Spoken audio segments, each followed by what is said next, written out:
Dear Heavenly Father, thank you for waking us all up today. Thank you for your mercies. Thank you for your encouragement. Thank you for your correction. We ask that you can continue to build us up, to tear down those things in us that shouldn't be. Help us to continue to move forward in your way and in your will. We thank you for this lesson today. We ask that it would be a rocking onto the hearts of everybody that it reaches. Please continue to rock the teacher in this household and all those with ears to hear. Please help us to move forward, become more like you day in and day out. This and all things we pray in Yahushua's name. Let it be so.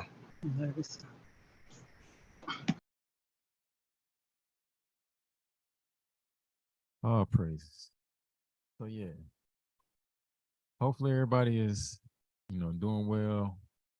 Everybody's live and kicking, so that's definitely well, well, you know what I mean. So yeah, hopefully everybody's doing well. We'll be doing part 3 to Parsha Toldot, and we should be able to wrap this Parsha up today. Um, yeah, this particular one will do a lot of reading of the text. But yeah, just for the sake of trying to get through it, because yeah, I didn't want to extend this particular portion too long. But yeah, hopefully everybody be edified from it. Get a chance to just kind of analyze the text today. So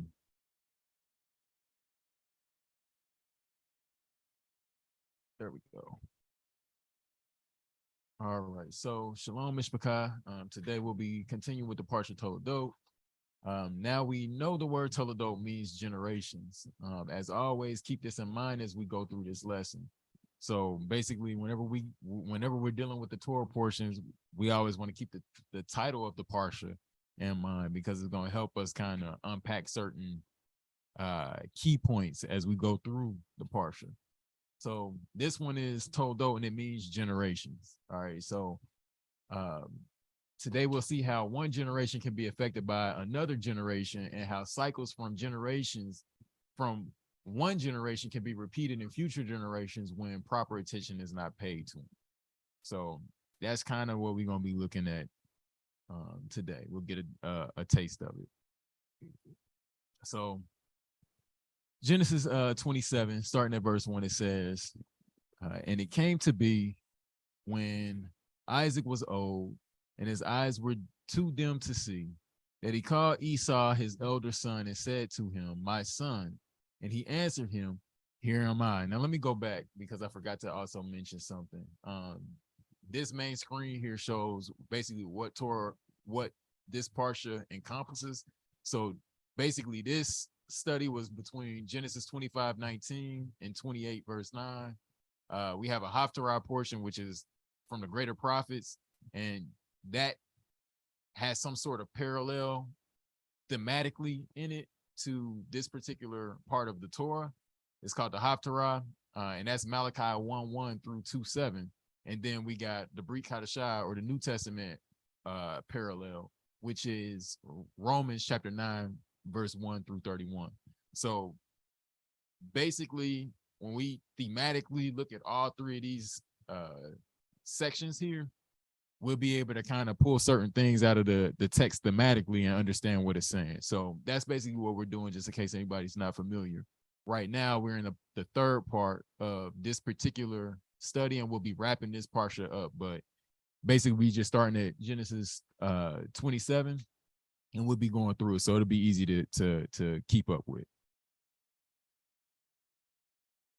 All right, so I just start back over at verse 1. So Genesis 27, starting at verse 1, it says, and it came to be when Isaac was old and his eyes were too dim to see, that he called Esau his elder son and said to him, my son.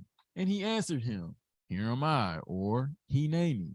So one of the things to keep in mind is this is a setup here, because this is a phrase that we've seen a couple other times in the text, and it always happens at a very pivotal point in the text. So this hineni, or here I am, here am I, is the same phrase that we saw with when we looked at the previous Parsha where we dealt with the binding of Isaac, and he called out to Isaac, same thing. And then Abraham answers the same phrase. When the Most High called out to him, when he's Abraham, Abraham, he said, "Here am I." He named me. Same phrase. So we know that something's about to go down just from that phrase alone. But I digress. So it says, and he said, "See now, I am old. I do not know the day of my death. Now then, please take your weapons, your quiver, and your bow, and go out to the field and hunt wild game for me, and make me a tasty dish, such as I love, and bring it to me to eat, in order that my being does bless you before I die." And Rivkah heard when Isaac spoke to Esau, his son. And Esau went to the field to hunt wild game and to bring it. And Rivkah spoke to Jacob, her son, saying, "See, I heard your father speak to Esau, your brother, saying, bring me wild game and make me a tasty dish to eat, and bless you in the presence of Yahuwah before my death. And now, my son, listen to my voice according to what I command you." So now we kind of see some things going on, right, internally in their household. And that's kind of one of the things that we're going to look at today. So I just got some questions, because now we kind of at a fork in the road, right? This thing is either going to go one way or the other way. How do y'all see this scenario? And who is right and who is wrong in this scenario? And do y'all feel Isaac's actions were appropriate in this situation, and were Rivka's actions appropriate in this situation? So floor is open, and I just want to, present those questions as we going through them. We can kind of mull it over.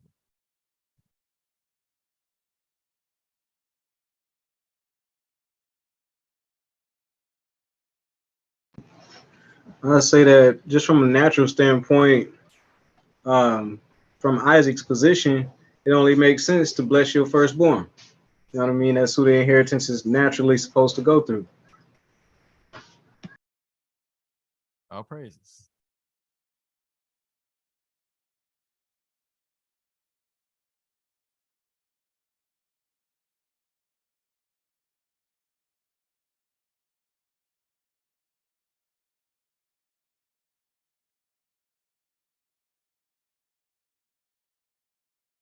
The blessing.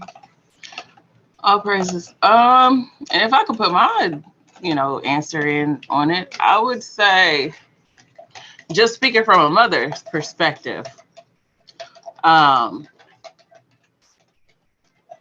if she overheard him, and I'm pretty sure, as we know with the scriptures, like it's only a snapshot, everything is not disclosed. Like we don't know the whole conversation. We just know the end of it. He told him, "Go and do this thing that I like."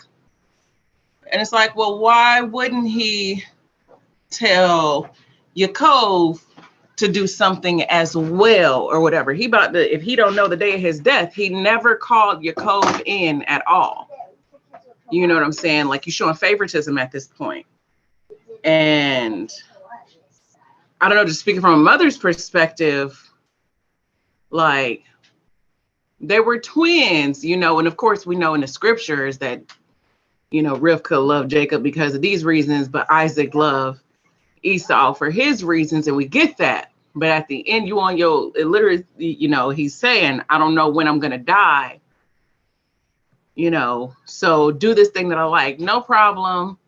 Get your elders to do something that you like for you, but you never called your other son either. Like, you never did that. So I don't know. I can't say who's right or wrong, but just from mother's perspective, I see why she would feel some type of way. All praises. So I will say he is specifically calling him for, this is something that technically would only be for Esau. Like this is only going to go to one child. So he wouldn't have, I don't see him having another reason to call Jacob in this scenario from a face value standpoint. Anyways, this is something that it can only go to one of them. Can I give my 2 cents? All praise. All right. So here's my take on it. Okay. Isaac only called Esau because Esau is the oldest, and according to the way things used to be done, because there is a in the scripture I read somewhere where they was dividing up where a son had to divide up the inheritance that was left to him by the father. Everything was always left to the oldest one, and his responsibility was to distribute things in appropriate manners down to the ones who were under him. And as Sister Rivka said, so therefore, I mean, as you said, therefore there would have been no reason for Yaakov to be called in there, because if he does if Esau did what he's supposed to do, then he would give him his portion.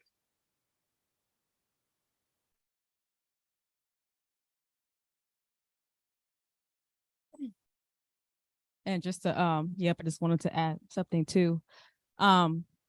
Based on what Bereshit or Genesis chapter 25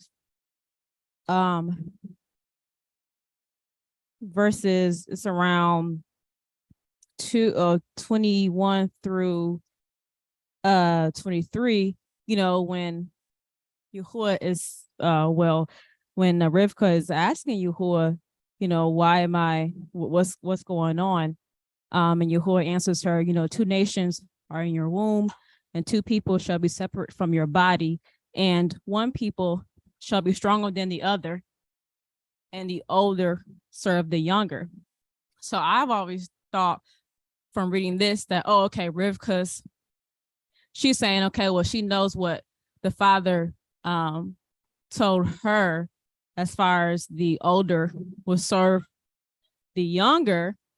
Well, of course, Esau being the oldest and then Yaakov being the younger. So I've always thought, okay, maybe she's taking matters into her own hands. Well, I know what the father told me. So Yaakov, come here.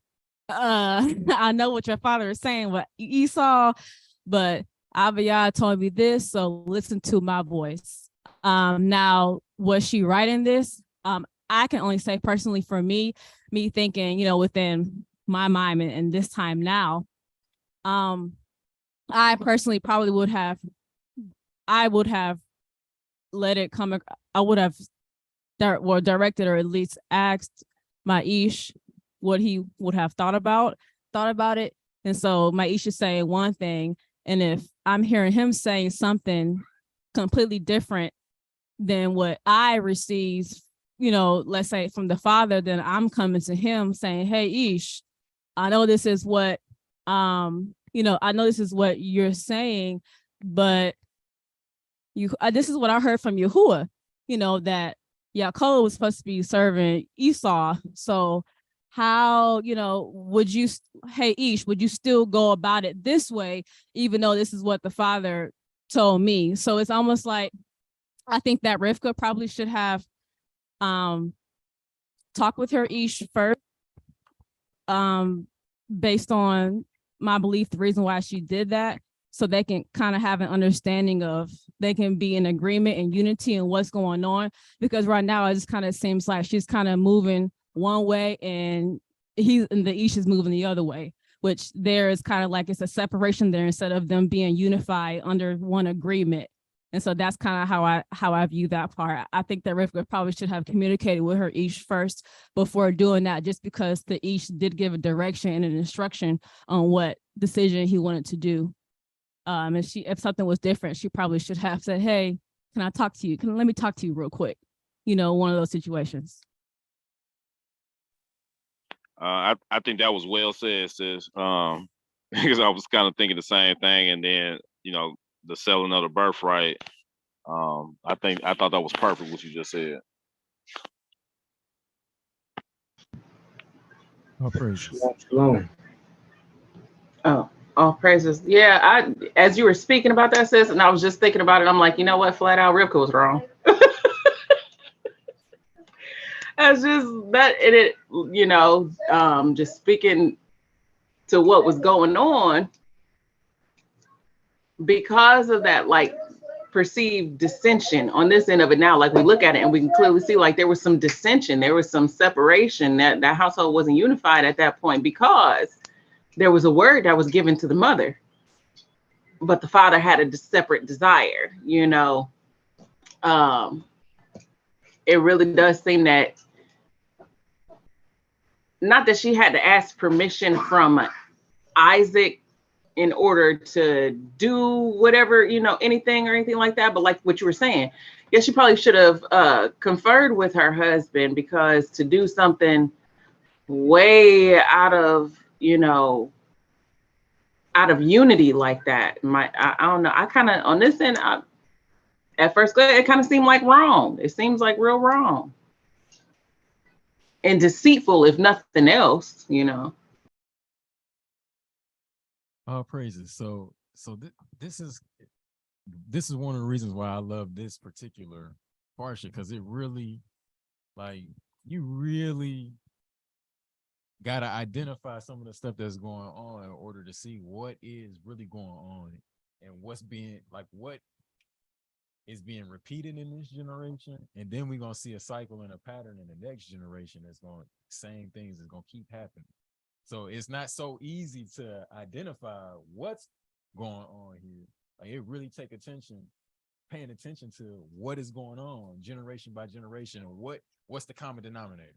So we're gonna see. So and then yeah, we're gonna see. So yeah, all praises.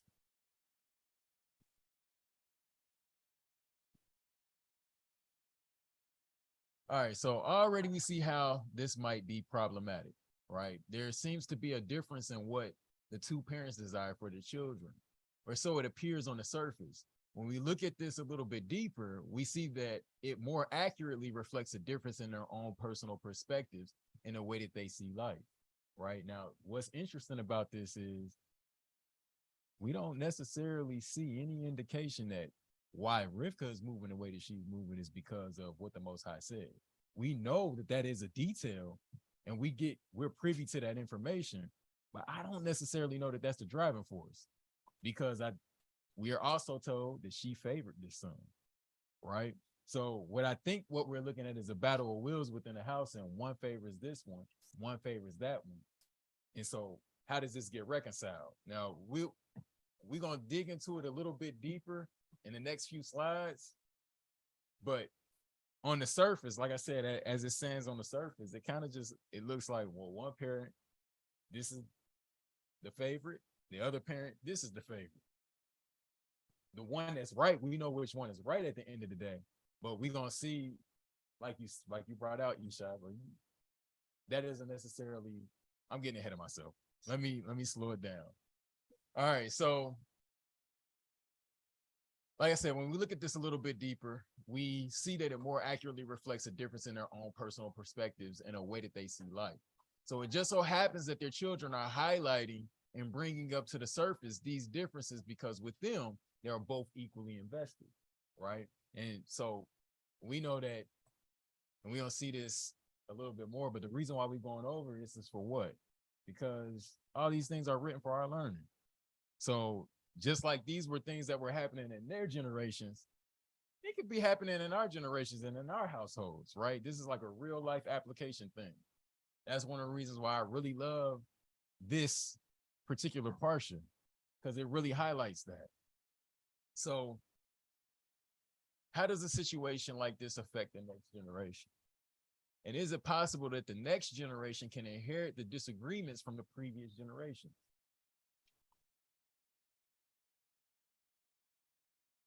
And again, just keep in mind, we're going to see how this is going on in this generation. And for us that know the story, we know that in the next generation, a pattern is going to be repeated. And then one of the children is going to be dealt partially with by, but where did that stem from? So you're going to see how, all praises.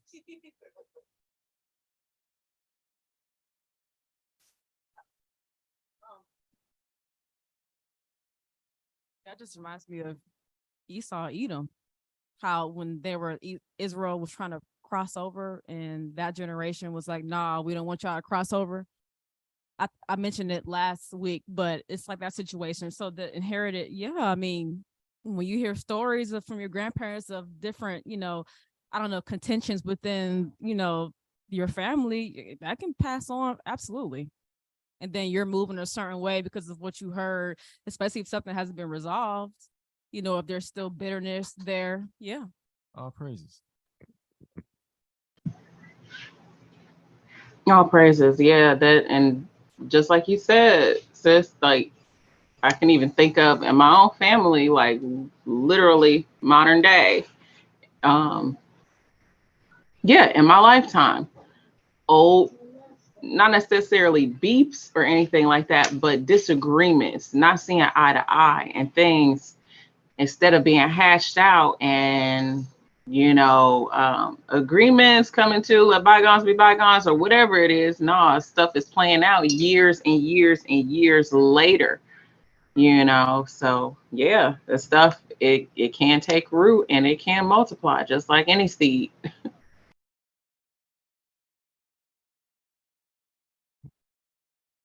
All praises. So like it's not really any different than like we even see how this is affected or how it takes place in generations today with like gang culture, right?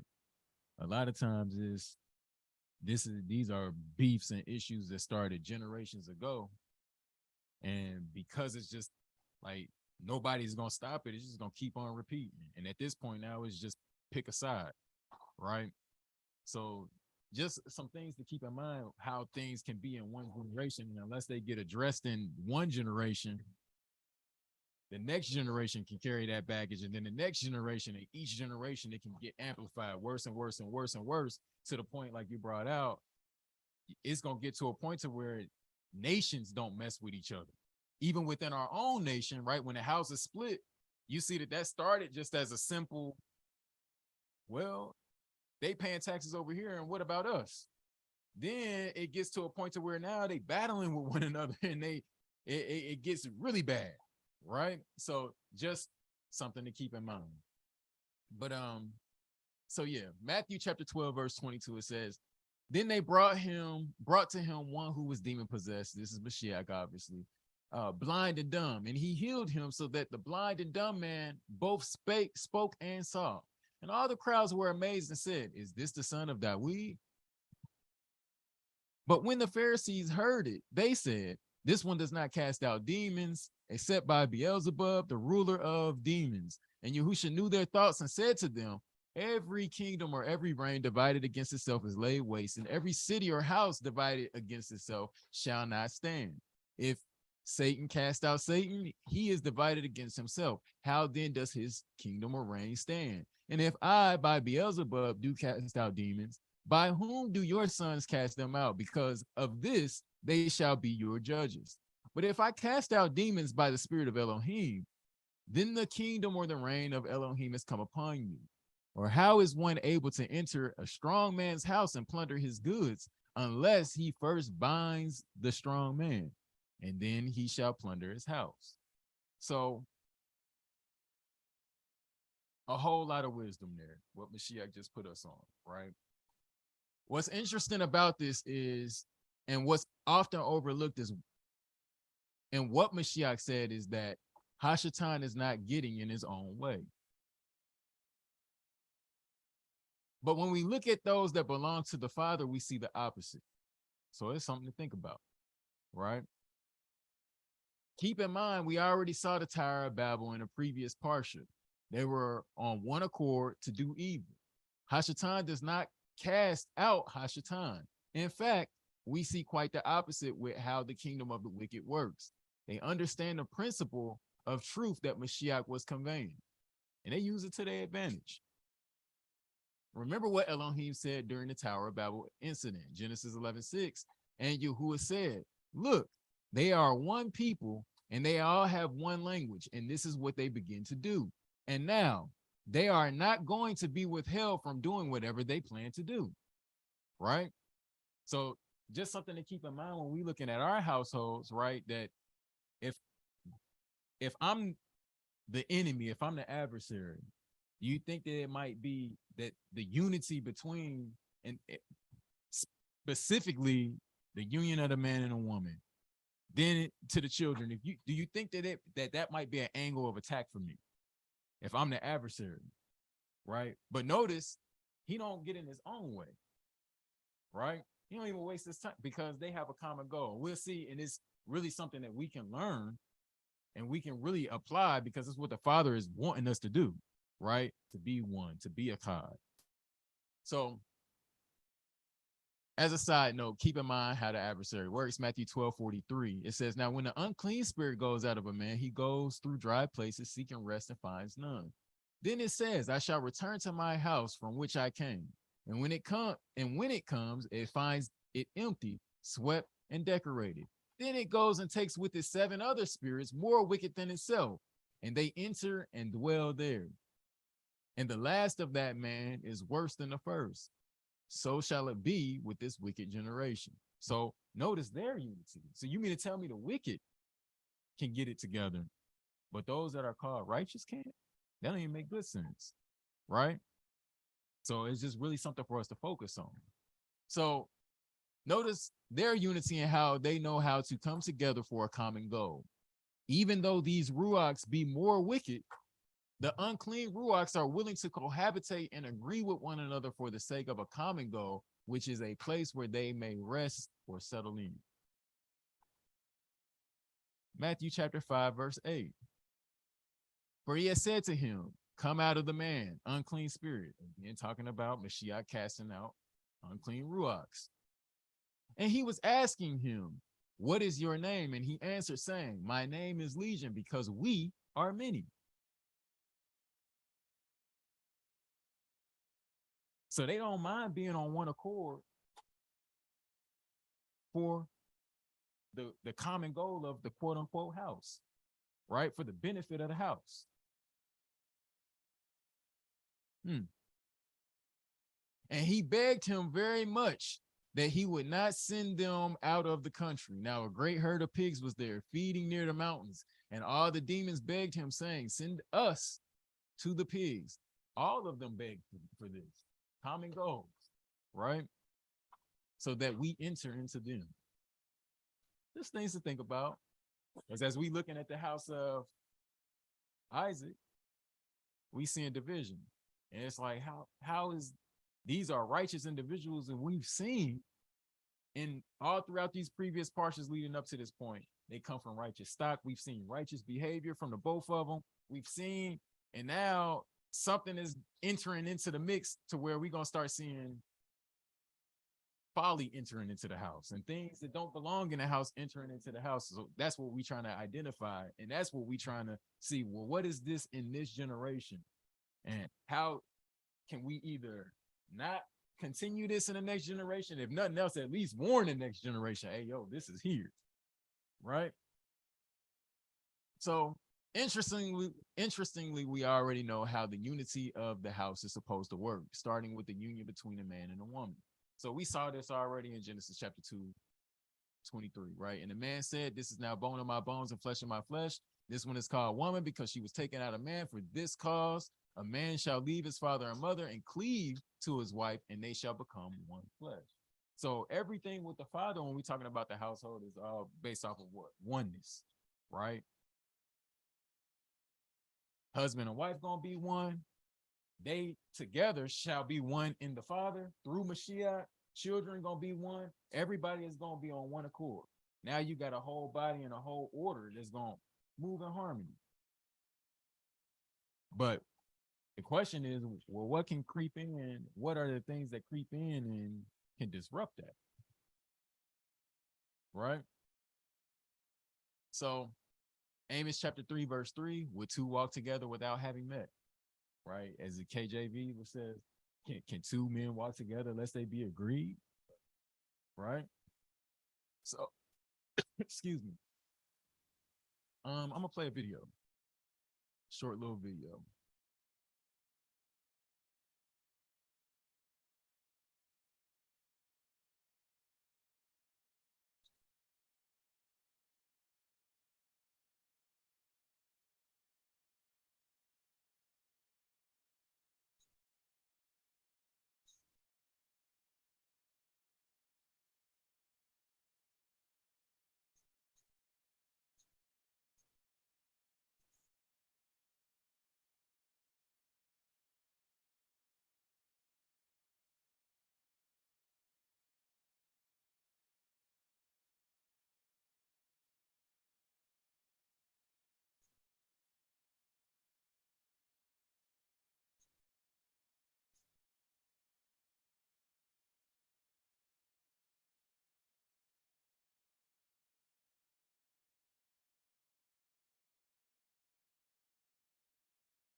All praises. All praises. So it's a lot of wisdom that we can gain from looking at that little video, right? Of how two can walk together and be on one accord as one, right? How two can walk and be as one. But if you notice, there's little details in there. The man suggesting what? If you have somebody that's left-handed, pair that with somebody that's right-handed. If you left-handed, you probably left-footed. You right-footed, you probably or right-handed, you probably right-footed, right? So pair that so that way y'all two ain't stepping over each other, right? Like they say on the dance floor, 2 left feet, right? When somebody got 2 left feet, that means that one is stepping all over the other one, right? But when there's harmony and it's a balance between the two, y'all can get somewhere, right? So just I'm not going to expound too much on the video, but I thought it was an interesting video as I was studying this. Oh, okay, well, how do two walk together? How can they make progress two as one? Just something I thought it was a whole lot of wisdom in that little video. So we can see how this works spiritually and physically with the bringing forth of children. Speaking of how two come together and they become one, right? Now, with this being said, how well can two walk together if they have not yet agreed to meet? In other words, the result of unity can only be brought forth when the work to be on one accord has been done. Otherwise, two would never meet because they have not agreed to.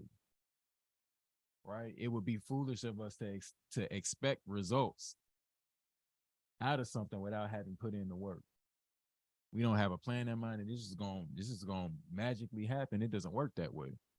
At least I've never seen it work that way. And if you know where it works that way, let me know so I can go there. But otherwise, we're going to keep on with the hard work being the answer. Right? So for us today, do you think it's possible that the ruach of the adversary may try to disrupt the unity of the household so as to prevent them from accomplishing any goals, knowing that unity brings success?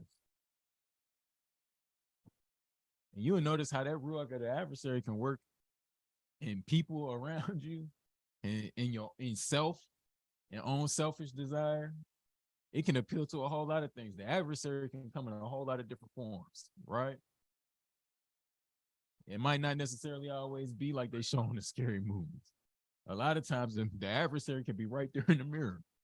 If you give him the let him have his way, right? Like Mashiach said, they either on our side or they not. And if they not on our side, putting up points on our basket, as I always said, then what team you putting them up for? Right?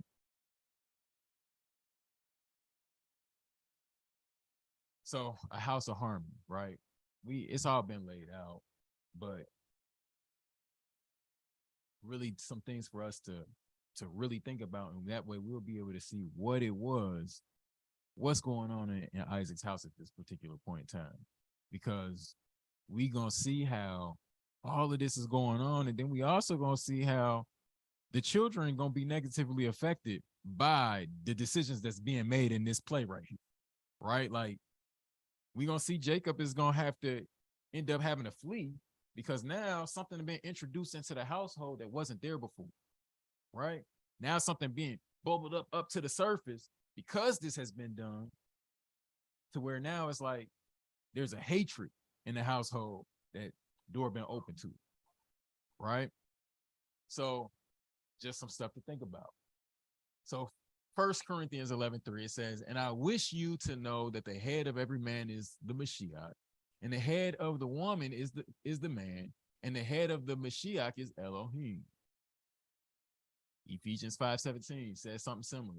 So then do not be foolish, but understand what the desire of Yahuwah is. So this is what it's all about. I highlighted that because this is really what it's all about, right? This ain't no one is up here, the other is down here, one is better than the other. It's not that at all. The whole purpose of this whole household is so that everybody can be on one accord to do what? The desire of Yahuwah, right? That's why which is what the Haftarah portion was going into in Malachi, right? Well, did he not put all of this together so that y'all can bring forth righteous children that's unto me? right? Excuse me. So he says, verse 18, and do not be drunk with wine, in which is loose behavior, but be filled with the Ruach, speaking to each other in psalms and songs of praise, and spiritual songs, singing and striking the strings in your heart to the master, giving thanks always, excuse me, for all to Elohim, the Father, in the name of our master, Yahushua Mashiach, subjecting yourselves to each other in the fear of Elohim. Oh, so like, this isn't just like, do what I say, whether I'm right or wrong. Like speaking to the men, this is not just do whatever it is that I tell you to do, whether I'm right or wrong, and submit to me. Like it's not just that, but there's a service that goes both ways to one another, and not just to one another, but also to the children. Like there's a service that's goes and reciprocated to the children and the whole household for it to flow. I want to point something out real quick. All praises. You know, I'm sorry. I want to point something. It's given instruction on how to remain in a unified form. You know, and it tells you, it says speak to each other in psalms and sing songs of praise, a spiritual thing. You know, back when I was coming, they always said the family that prays together that stays together. That was never really the truth, because you could pray all day. However, if you want to live in that life, it's a little bit more difficult to walk in unity, because everybody's trying to looking at for their own agenda. You know, and if we're all struggling for the same thing, which is to make you who are happy, that's you know, and the household I grew up in, it was completely opposite. The household I grew up in was Esau and Jacob. I was treated, my mother, basically she hated me because I was my father's child, but she loved my brother who was under me because he was his father's child. You know, and it was just such a. All praises. All praises. So we see how that stuff is present. Like these same cycles are present in these generations today, right? All praises. Excellent point. So he says, verse 22, wives, subject yourselves to your own husbands as to the master, because the husband is the head of the wife, as also Mashiach is the head of the assembly, and he is savior of the body. But as the assembly is subject to Mashiach, so also let wives be to their own husbands in every respect. Husbands, love your wives as Mashiach also did love the assembly and gave himself for it, in order to set it apart and cleanse it with the washing of water by the word, in order to present it to himself a splendid assembly, not having spot or wrinkle or any of this sort, but that it might be set apart and blameless. So with everything that Mashiach did, we see a pattern of selflessness, right? This isn't about a selfish agenda. This is all about selflessness. And he's asking us to do the same. And that's how we get harmony, we get unity in the house. So is it possible that what we're seeing in Isaac's house, could it be rooted in selfishness instead of selflessness? That's really what we're seeing here, right? So notice what all of this was designed for. It is for the desire of Elohim to be done. This is what the purpose of the order within the household is set in place for. When all minds have a mind to serve Elohim, which in turn is that we serve one another, the household will be built up and not torn down. So notice how this starts with the man first, right? It's always an order to everything.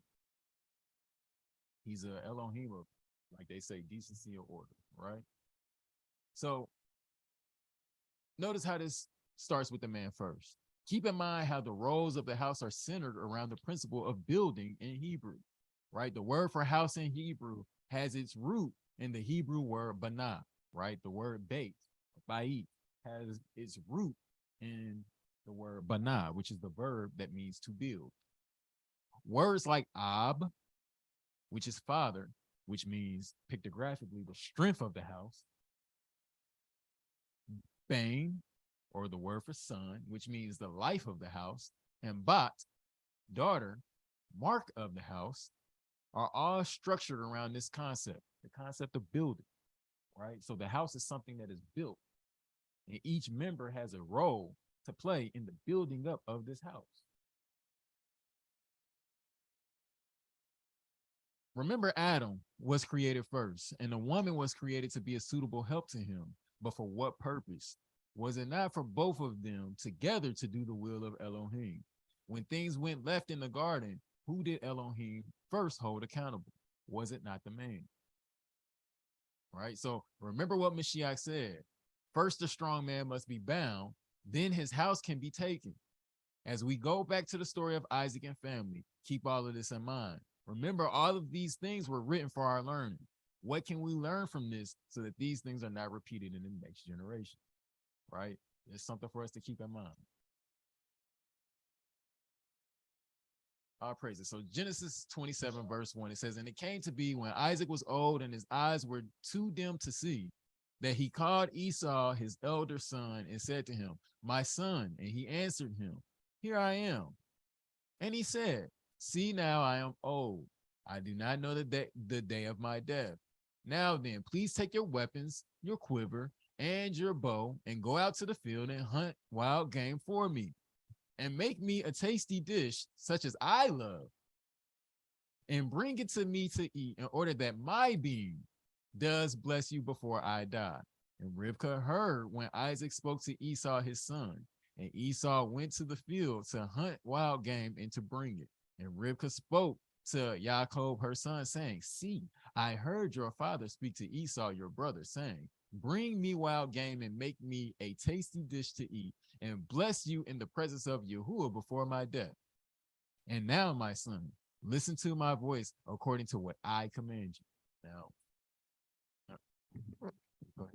There's that part there, listen to my voice. Again, like you were saying in the other slides, if we're coming into the agreement with having one mind to serve Elohim, then it's not about you. You know, if anything, okay, let's see what the voice of Yahuwah says. And then going back to what we were talking about, like, regardless of the reasoning behind it, like, okay, let's pray about this. You know, let's seek Yahuwah because we got some differences here. You know, okay, but what does the voice of Yahuwah say? You know what I mean? All praises. You notice with the both of them, right?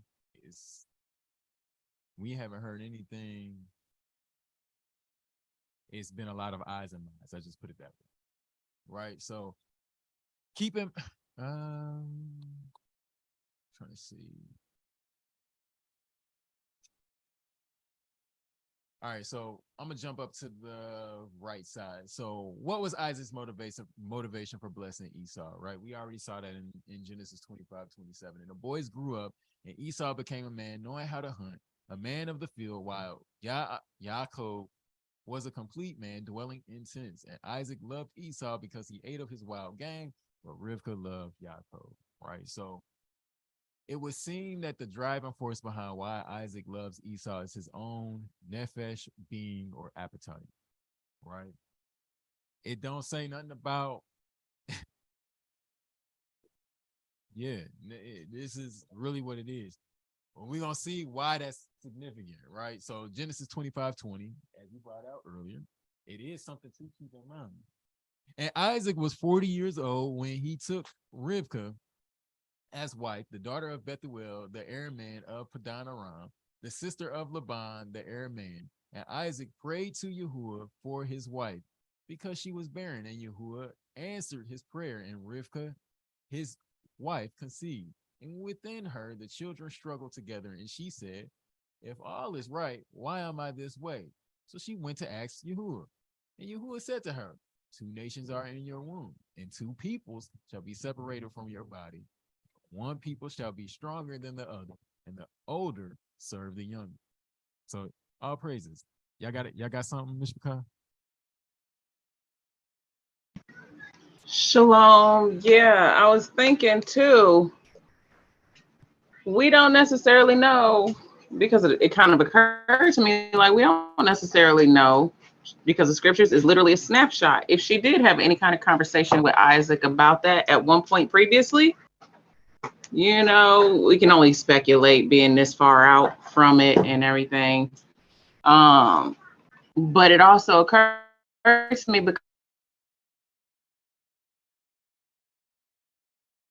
because you were like, you know, we know she did favor surface value. It seemed like the motivation behind what she was doing might have been the favor that she had toward Yaakov. But, you know, also we know it wasn't just that she didn't, I don't know, in my mind, this is just part of the stuff that I was thinking of as you were talking about it and as you were speaking. We know it wasn't just that she didn't, you know, favor Esau. She even hated the women that he chose. Like, she did not care for none of the women that he chose. So who's to say that that wasn't part of the motivation? Like, oh no, you about to bless this one, and he got them and those kind of children, and they just act a fool. No, you know, like all of that could have went into what her motivation was behind it. On top of knowing that the Most High has said this to her already about the nature of her children. And then, like I said, it just occurred to me, we don't know if she did say something to Isaac about it. And if he's, you know, like you had pointed out previously, why was his eyes blind, or why was his eyes not seeing? You know what I'm saying? Like, could it be that he was told that they had that conversation or whatever, and he still was not trying to hear that? He was gonna go with his son, with the one that he chose, you know, for a reason, for his belly's sake, you know.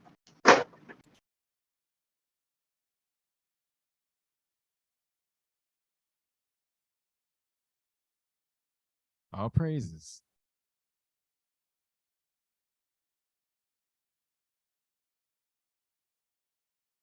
You know, and actually, I just want to line back up Sister Rivka real quick. I'm sorry, line back up Sister Rivka real quick. Esau chose women who are not of his father's house, and Abraham had already been given the instruction that we're not supposed to take. That they're not supposed to marry outside their father's house, and so Esau has already deliberately broken this commandment, this law that was already established. So he showed his rebellion. All praises. So, and that's an excellent point that we was gonna look at it in here in a little bit. No, I was talking specifically about Sis's point. Like, we realized that when this is given, they was babies in a womb. So they've had how many years to get on one accord about whatever this is that's going on between these two children. So it's something that's being, it's just kind of obvious to me that it's something that's being ignored, right? Isaac is ignoring something because they knew this back when the kids was in the womb still. So just something to think about. But keep in mind the cycle of the garden, and keep in mind how Ishmael came to be, right? So is there a common denominator in these events, or a cycle that may be repeating in these generations? Is there a pattern of the men not seeing the will of Elohim clearly? Right? When we think about Adam, what was the problem? He not looking at the will of Elohim.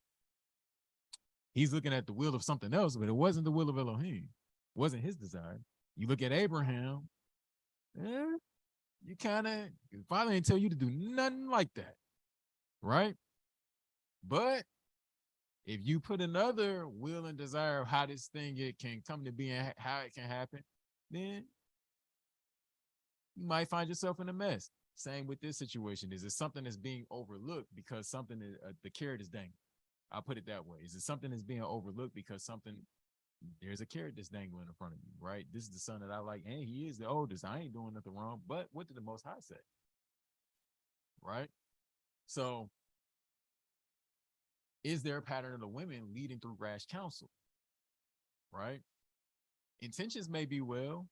However, again, best thing that we can do is you need to be able to see, right? Because the Most High already said how he wanted to be, and it's going to be bad all the way around. Like, we've even seen examples where the woman can do all she wants to do, but if the father is against you, ain't nobody going to save you. Look at Nabal and Abigail. She tried to save his life. Thought she did save his life.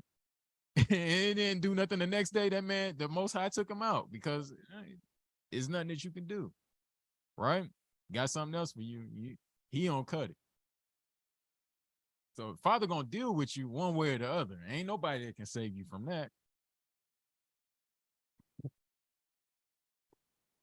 All praises. Y'all got something? Oh, you go ahead. Okay. What you were saying. All praises. So yeah. Again, just something to keep in mind, right?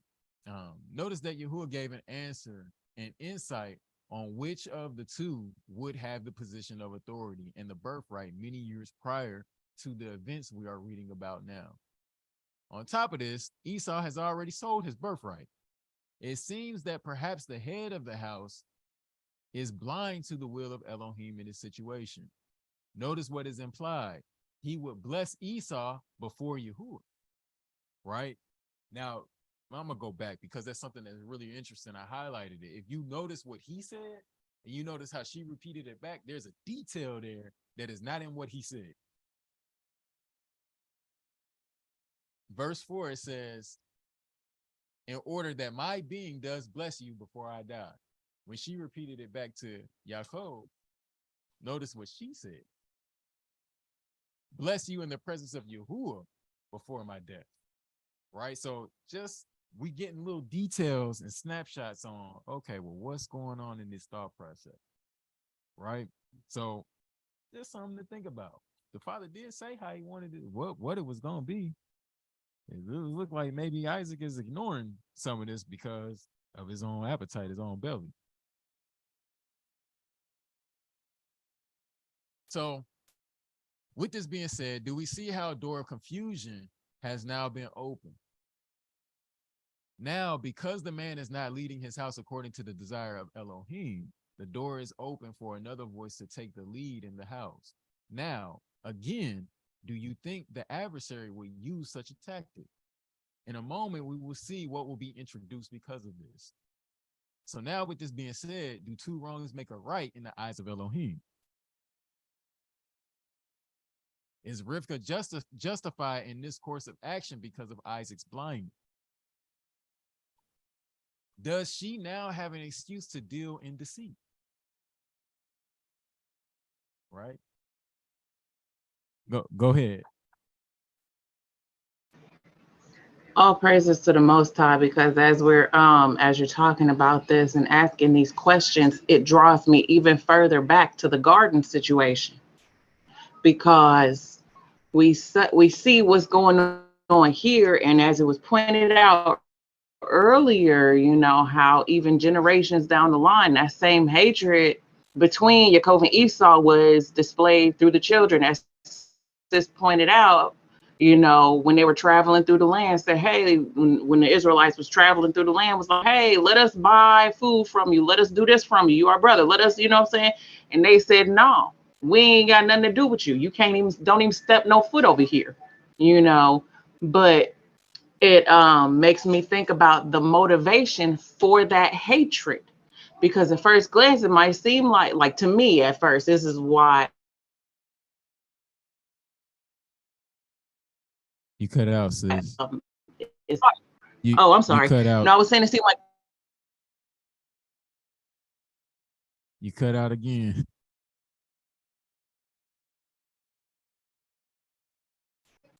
Out at all?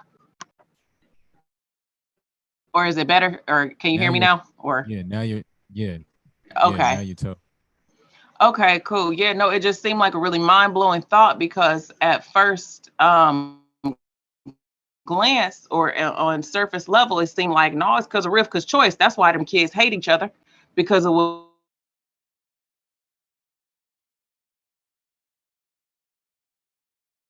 take responsibility for and act out, is that why the hatred is able to continue? Because in my thought process, I'm like, yo,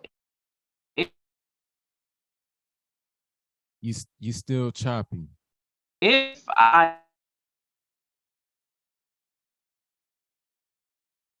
Isaac would have just said straight up, okay, let me see what's going on. Let me see if I can get the, it's saying this, okay.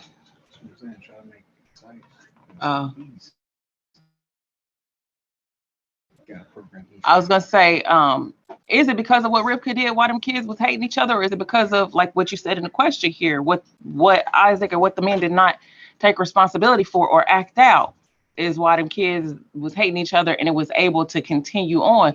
Because I see a similarity between that and between what was going on in the garden, how it was a curse and it was ordained that certain seed would have enmity with each other.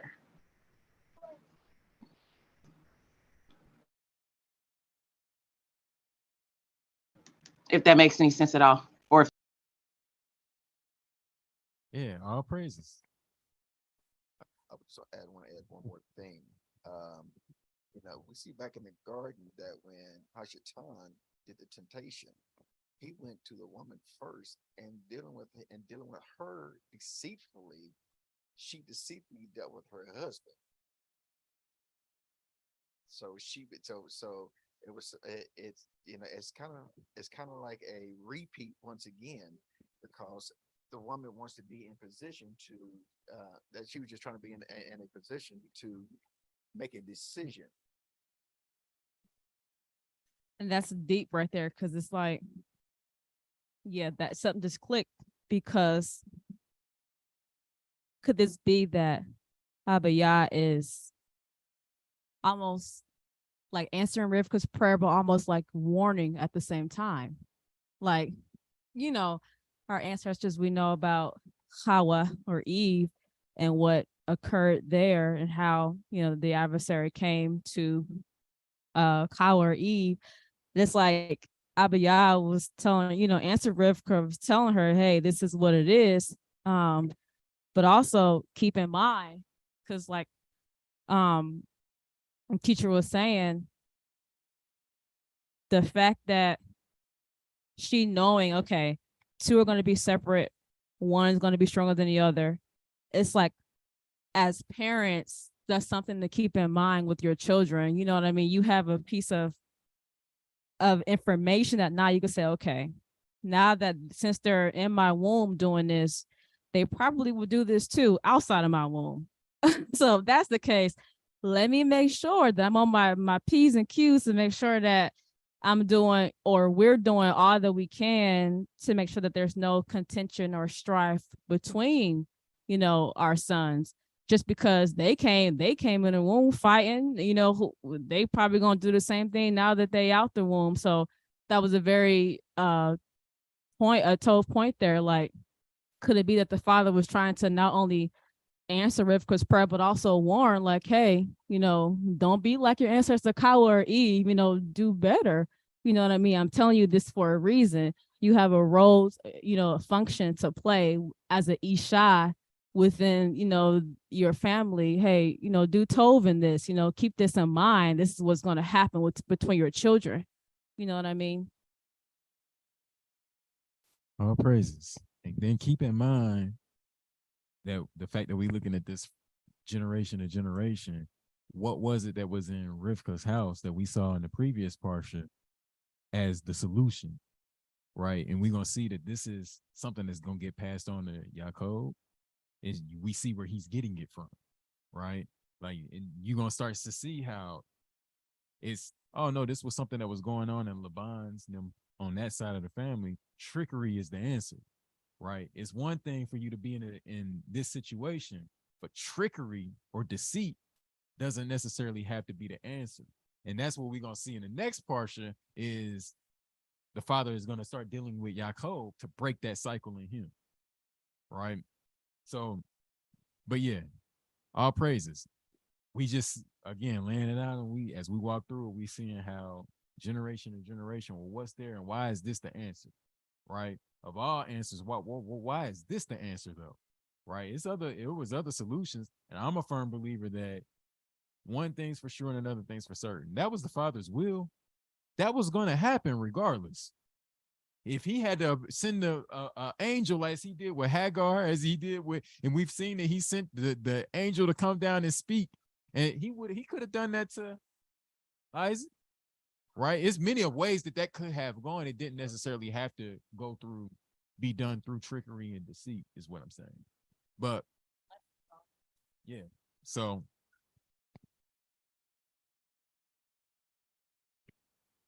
Mm-hmm. Mm-hmm. Mm-hmm. All praises.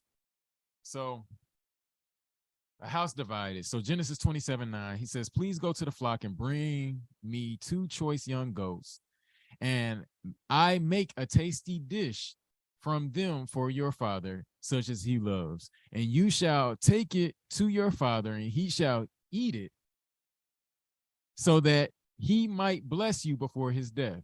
And Jacob said to Rivkah, his mother, see, Esau, my brother, is a hairy man, and I am a smooth-skinned man. What if my father touches me? Then I shall be like a deceiver in his eyes, and shall bring a curse on myself and not a blessing. So remember, we talked about this smoothness and how it can be tied to deceit in our previous studies, right? Notice how this also describes something about his character as well. You can perhaps see why his mother preferred him, right? So looking over here, I got a stack of nickels because, they got some nickel slick in them. Right? They smooth. He's a Nickel slick. Yeah, I love the nickels in the corner. All right. Nickel. Yeah, no. All praises. So the word there for him saying that he's a smooth-skinned man, literally in the Hebrew, Strong's H2509 is kalak, which means it's from H2505, which means smooth, especially of the tongue. Flattering, smooth, right? So it just from that a carnal perspective, you can kind of see why he might be more his mama's favorite child, and why he might not necessarily have the same effect on his father, right? Like I can just tell you about how when I was coming up, it was a whole lot that I can wiggle myself out of. With my mother, with my father, it was straight. What I said is what I said, yes or no, right? I don't want to hear no excuses. I don't want to hear no nothing. The words of flattery ain't gonna work on me. Nah, bro. This is what I said. Boom, boom, boom. Whereas, with a woman, you can kind of play to the emotions a little bit. You can kind of, you got some wiggle room there, right? So, just go ahead. I just want to point out one more thing, and I'll be done. Now, just like it's like it says earlier. Esau is a man of the field; he's a hunter. But Jacob was the man of the tents. He was sitting there learning to be. He was sitting up there learning. He's being the educated guy. He's being the guy who's able to bring up that knowledge and know how to get around. Whereas Esau was just like your dad, straight to the rough and rugged. So the root word H2505 kalak, to be smooth, figuratively by implication, as smooth stones were used for lots. So again, nickel slick, basically. To apportion or separate, to deal, distribute, divide, to flatter, to give, have, impart, or partner, to take away, apportion, to receive, to separate self, to be smooth, right? So literally he slick, right? So also notice the focus on Isaac's other senses in this, right? And how through those he will still be able to see Jacob for what he is being, a deceiver. Though he be blind, he will still be able to see this. He'll be able to see this much in his eyes, right? So I found that interesting when you look at it. He says he's talking about taste. He's talking about he gonna hear me. He gonna taste me, or he gonna taste the food, and then later on we're gonna see where Isaac is gonna be processing the information.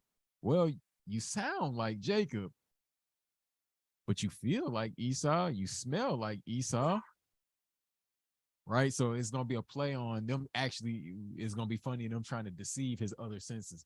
He doesn't have one, and they're trying to set a deception on his other senses. Now, just as a sidebar, I didn't put this in the lesson, but what are we supposed? It says that, are we supposed to set stumbling blocks before the blind, curse to death, or anything like that? So.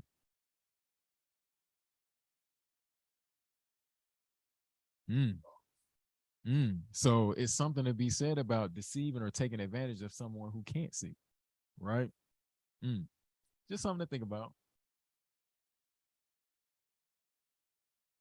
So a cycle of deceit, and I just put a sheep in goat's clothing instead of a wolf in sheep's clothing. He is sheep in goat's clothing. So Genesis 27:14, and he went and fetched them and brought them to his mother, and his mother made a tasty dish such as his father loved. So notice what pulling on his heartstrings, right? Playing on something that is in a desire that's already in him. Who else does that? Oh, so does the adversary? If there's something that ain't quite right in you, will he exploit that thing? Is that his angle in to get you to do something? So just something to keep in mind. What we're seeing a pattern of the garden repeating. And different, it's some nuanced differences there, but thematically, the cycle is repeating. And we're seeing how from generation to generation, this thing keeps coming up. And Rivka took the best garments and help of her elder son, Esau, which were with her in the house, and put them on Jacob, her younger son. And she put the skins of the young goats on his hands, on the smooth part of his neck. Man, he was hairy. Then she gave the tasty dish and the bread which she had prepared into the hand of her son Jacob. And he went to his father and said, "My father." And he said, "Here I am." Same phrase again. "Who are you, my son?" And Jacob said to his father, "I am Esau, your firstborn. I have done as you said to me. Please rise, sit and eat of my wild game, so that your being might bless me." But Isaac said to his son, "How is it that you have found it so quickly, my son?" And he said, "Because Yahuwah your Elohim brought it to me." So now, not only are you forcing your own will, you're going to put the father's name on top of your deceit and your lie, your flat out lie. But again, generation to generation, notice how these things creep in, because sometimes we can be in that state, right? Where the father's name ain't on this at all. He ain't tell you to do it like this. If this was his will and this was his goal for you, he didn't tell you to obtain it this way. You still got to maintain righteousness all the way through the thing. Otherwise, you might cut yourself out of this birthright and this blessing, which we're going to see a little bit later on. Because why is it that when Jacob gets to his uncle Laban, he has to work for 7 years? He can't pay for a bride up outright. He should have it. Why can't he pay for it? So something has happened in between time to where now that he's here, he got to come to his uncle empty-handed. And that means everything that he did to circumvent and to get this blessing, it was all in vain. The father wasn't going to let you get that off, like not like that. But you will learn another lesson, yeah. But not like this. Yeah. So, yeah. All praises. All praises. So yeah, all praises. So then Isaac said to Jacob, "Please come near so that I feel you, my son, whether you are truly my son Esau or not." So he has his suspicion, right? And Jacob went near to Isaac his father, and he felt him and said, "The voice is the voice of Jacob, but the hands are the hands of Esau." And he did not recognize him, for his hands were hairy like his brother Esau's hands, and he blessed him. And he said, "Are you truly my son Esau?" And he said, "I am." And he said, "Bring it near to me, and let me eat of my son's wild game, so that my being might bless you." So he brought it near to him, and he ate. And he brought him wine and he drank. And his father Isaac said to him, please come near and kiss me, my son. And he came near and kissed him, and he smelled the smell of his garment and blessed him and said, see, the smell of my son is like the smell of a field which Yahuwah blessed. And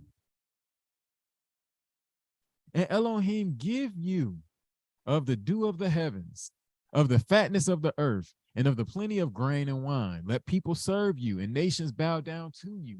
Be master over your brothers, and let your mother's sons bow down to you.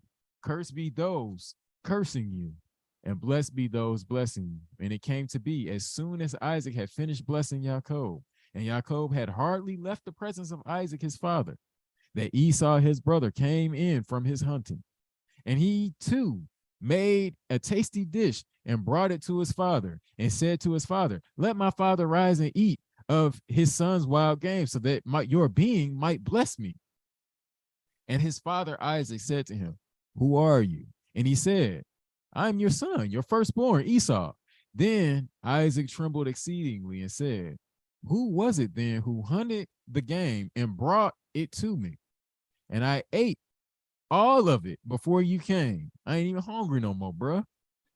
And I have blessed him. Yes, he is blessed. When Esau heard the words of his father, he cried with an exceedingly great and bitter cry and said to his father, bless me too, O my father. And he said, your brother came with deceit and took your blessing. Should deceit ever be said by those that's called by the name of the Most High? Is deceit walking worthy of this calling which Jacob has now been called? So that means that the father gonna have to do some working on Jacob, right? And we're gonna see that in the next Parsha, right? It's some things that gonna have to get dealt with, bruh. And he said, your brother came with deceit and took your blessing. And Esau said, was his name then called Jacob? For he has caught me by the heel these 2 times. He took my birthright. And see, now he has taken my blessing. And he said, have you not reserved the blessing for me? Now, one of the things that's funny about that is literally the word Jacob, literally pictographically, is you got the word akab, which is the heel, and then you add the yod before it, and the yod is what? A picture of a hand. So literally, when you add the yod before the heel, he's putting his hand to the heel. So, like he said, ain't his name Jacob?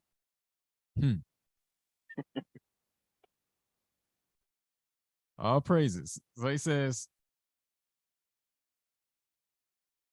verse 37, he says, then Isaac answered and said to Esau, see, I have made him your master, and all his brothers I have given to him as servants, and I have sustained him with grain and wine. And what then shall I do for you, my son? And Esau said to his father, have you only one blessing, my father? Bless me too, O my father. And Esau lifted up his voice and wept. And Isaac, his father, answered and said to him, see, your dwelling is of the fatness of the earth and of the dew of the heavens from above. And by your sword you are to live and serve your brother. And it shall be, when you grow restless, that you shall break his yoke from your neck. And then, like, we know that like, when you look in the days of David, we saw how Esau got subdued, or Edom got subdued, and they were basically put under the ban of Jacob. And then you see in the days of Solomon that they broke free. So just something to keep in mind, but all praises. So when we look at this in light of the term Toldot, what do we see? Is there a pattern of deceit that could ultimately bring forth chaos to the next generation? The garden cycle, right? And y'all just tell me if this cycle sounds anything like what we just read thematically, right?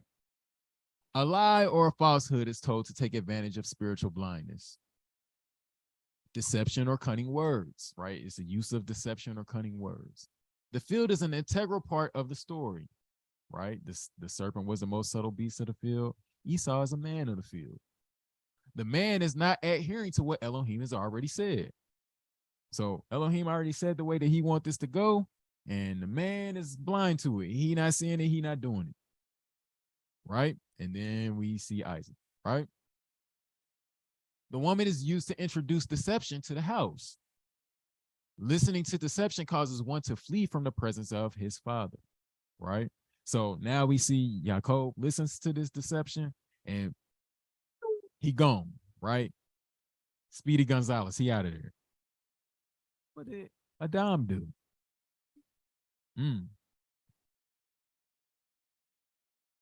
The offspring now suffers as a consequence.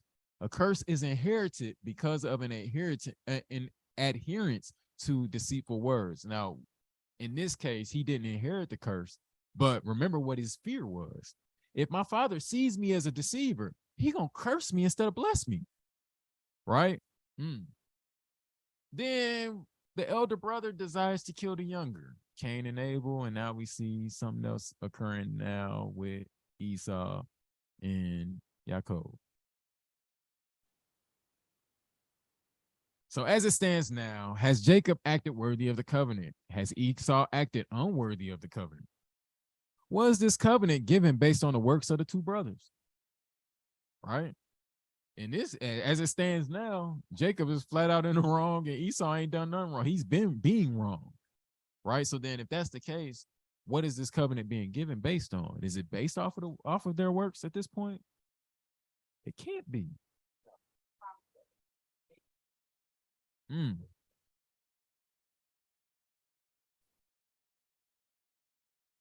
problem is when he made that promise to Abram. Isaac, Isaac is his son. Isaac, both his kids. So everybody's going to be blessed through him. That includes Esau. All praises.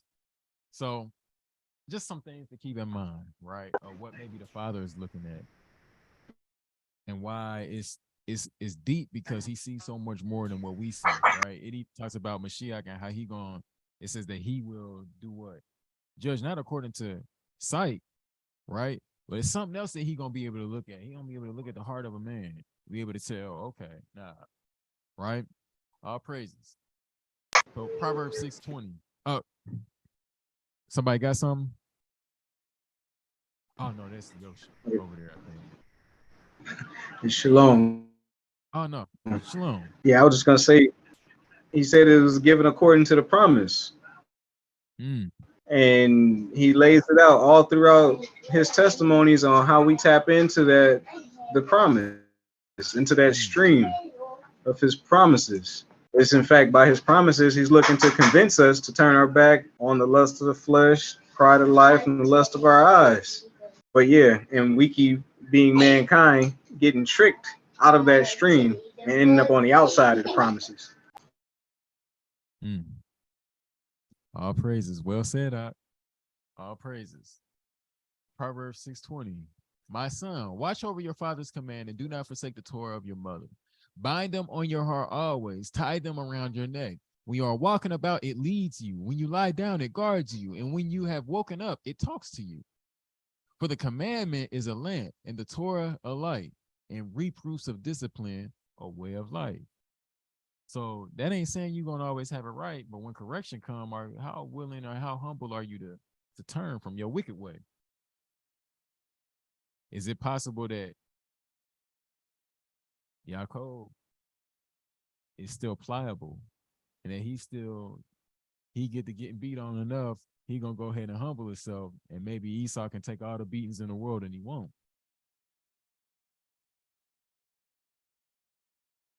Is that possibly what the father is looking at? He's looking at the heart of, no, you already sold the birthright. It didn't care. You didn't mean nothing to you.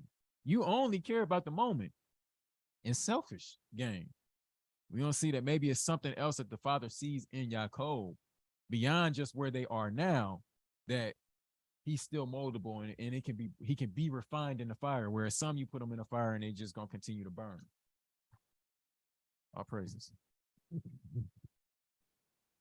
No, it's just deep because, of course, as it talks about, that we were born in sin iniquity, right, within our mother's womb. So it's like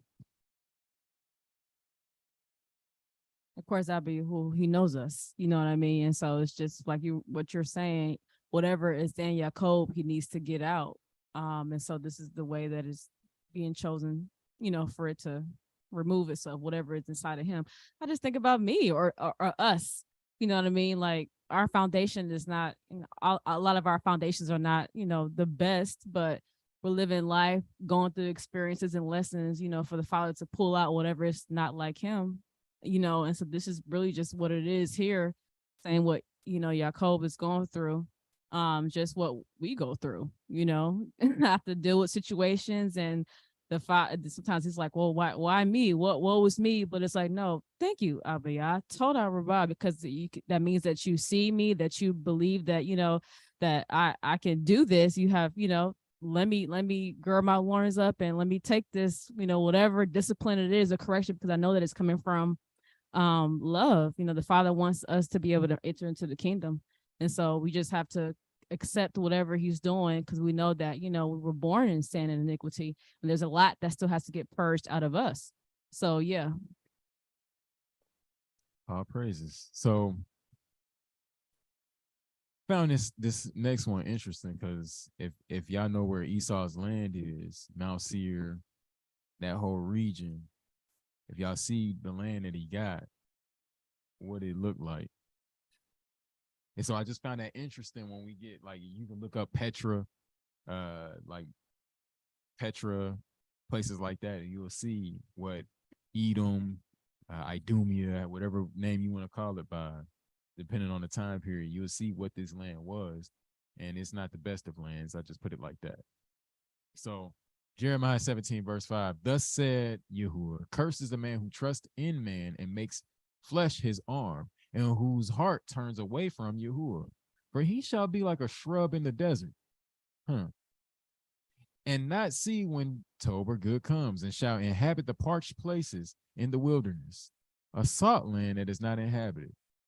If y'all ever have seen Petra, if y'all have ever seen Mount Seir region, Esau's portion, his inheritance, if you ever seen it, then it kind of fits this. Just something to think about. Blessed is the man who trusts in Yahuwah, and whose trust is Yahuwah. For he shall be like a tree planted by waters, which spreads out its roots by the river, and does not see when he comes. And his leaf shall be green, and in the year of drought he is not anxious, nor does he cease from yielding fruit. The heart is crooked above all, desperately sick. Who shall know it? I, Yahuwah, search the heart. I try the kidneys, and give every man according to his ways, according to the fruit of his deeds. Right? So notice how the Father covers, he can see it from all angles, right?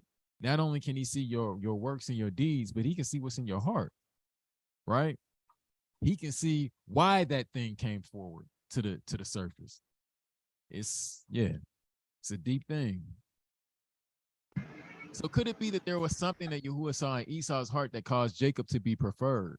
Could it be that there was something that was in Jacob's heart that Yahuwah saw that caused him to prefer him over Esau? And basically, that's a double sentence, and I should have took one of them out, but all praises. So notice that this is not a catch-all for all of their descendants. Remember, Abraham was chosen because he would teach his children righteousness, but this does not mean that all of his children chose righteousness. With this being said, not all of Israel will be counted worthy just because they are Israel, right? Matthew 3 verse 8 says, bear therefore fruits worthy of repentance, and do not think to say to yourselves, we have Abraham as father. For I say to you that Elohim is able to raise up children to Abraham from these stones. And the axe is already laid at the root of the trees. Every tree then which does not bear told fruit or good fruit is cut down and thrown into the fire. So regardless, I mean, we've heard all kinds of things. Regardless of what all that says, just being Israel alone or being Jacob's seed alone that's not gonna cut it, right? In order for us to be his, we need to be a little bit more than just physical seed after the natural, but we gotta elevate and rise up to becoming his seed after his image and his likeness, spiritually, right? We gotta elevate in order for that to work out. So otherwise, we just keep on moseying around in captivity. That's the other option until, you know, that day comes and he said enough is enough, and I'm gonna just take who ready, and that's it. Right? So why Jacob? So Romans chapter 9, this is our Brit Kadashah portion. Just gonna read through it.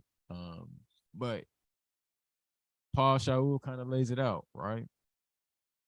He says, I speak the truth in Mashiach. I do not lie. My conscience also bearing me witness in the set apart spirit, that I have great sadness and continual grief in my heart. I wonder why.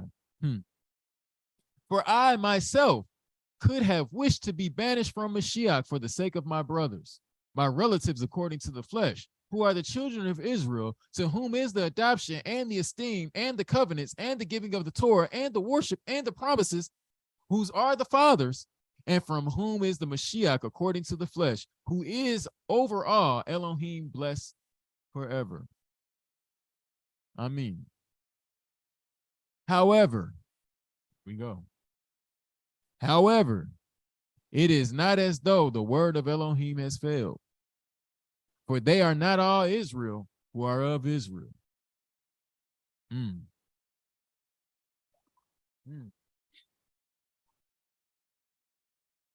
Neither are they all children, because they are the seed of Abraham.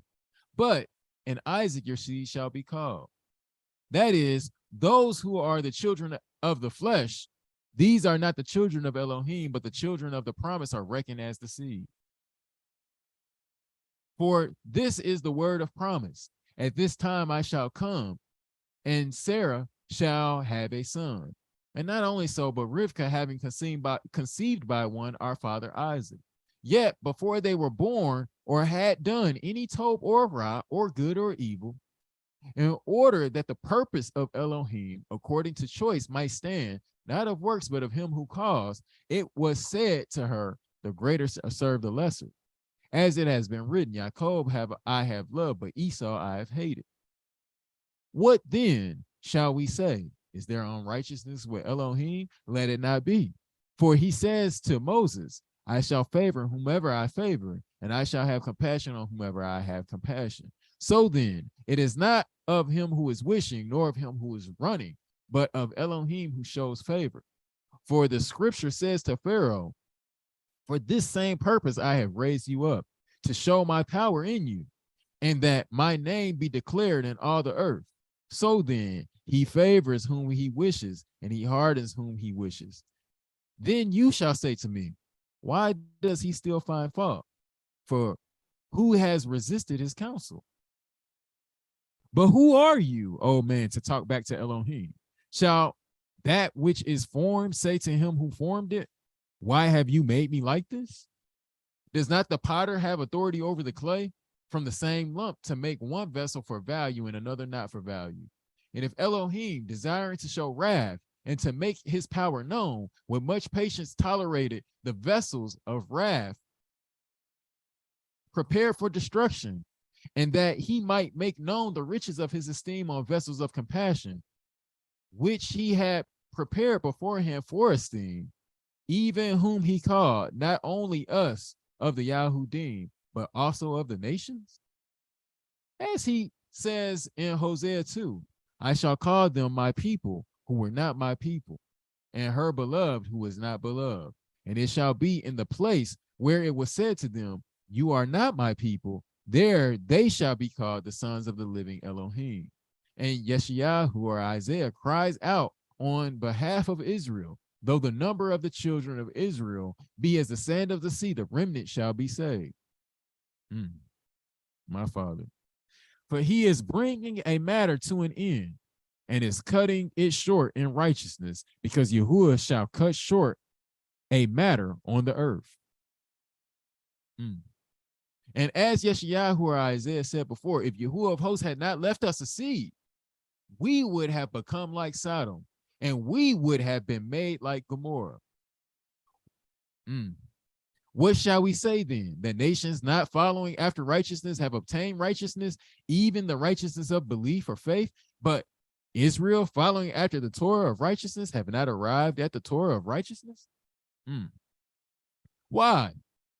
because it was not of belief, but as by works of Torah, for they stumbled at the stone of stumbling. As it has been written, see, I lay in Zion a stone of stumbling and a rock that makes for falling. And everyone who is believing on him shall not be put to shame. He just said a whole lot there. And we just, as a sidebar, it's a lot of that going on, right? We're not getting ourselves right, and we're not looking at self, but we pointing the finger at everybody else, not realizing that, Leviticus 26 says that when we do what? Acknowledge the sins of our fathers and that we are doing the same, then that's when we're going to start to see change, right? Ironically, the one who we having issues with is the one that many are calling Esau, right? But all of that's irrelevant, just like it didn't have anything to do with why Esau got cut out of the blessing and why it was passed on to Jacob. It ain't got nothing to do with why Jacob is getting dealt with how he's getting dealt with today by the hands of whoever. This is all according to the hands of the Father, because we're not right. Because had we done what we were supposed to do, we would be receiving all of the blessings that he promised in Deuteronomy or Devarim 28. It was only because of disobedience that we even in this state. So it would behoove us at this point to do what? Focus on self.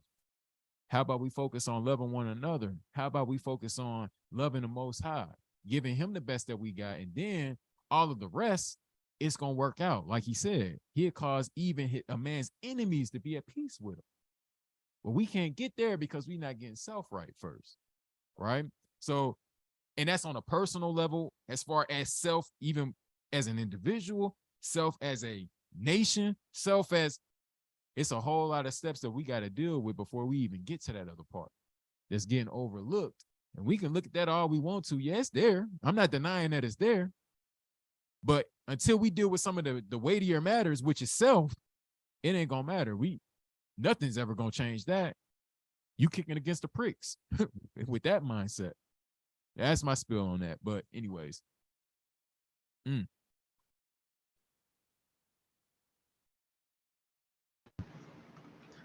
Shalom. Yeah, go ahead. Hey. Yeah, that's deep.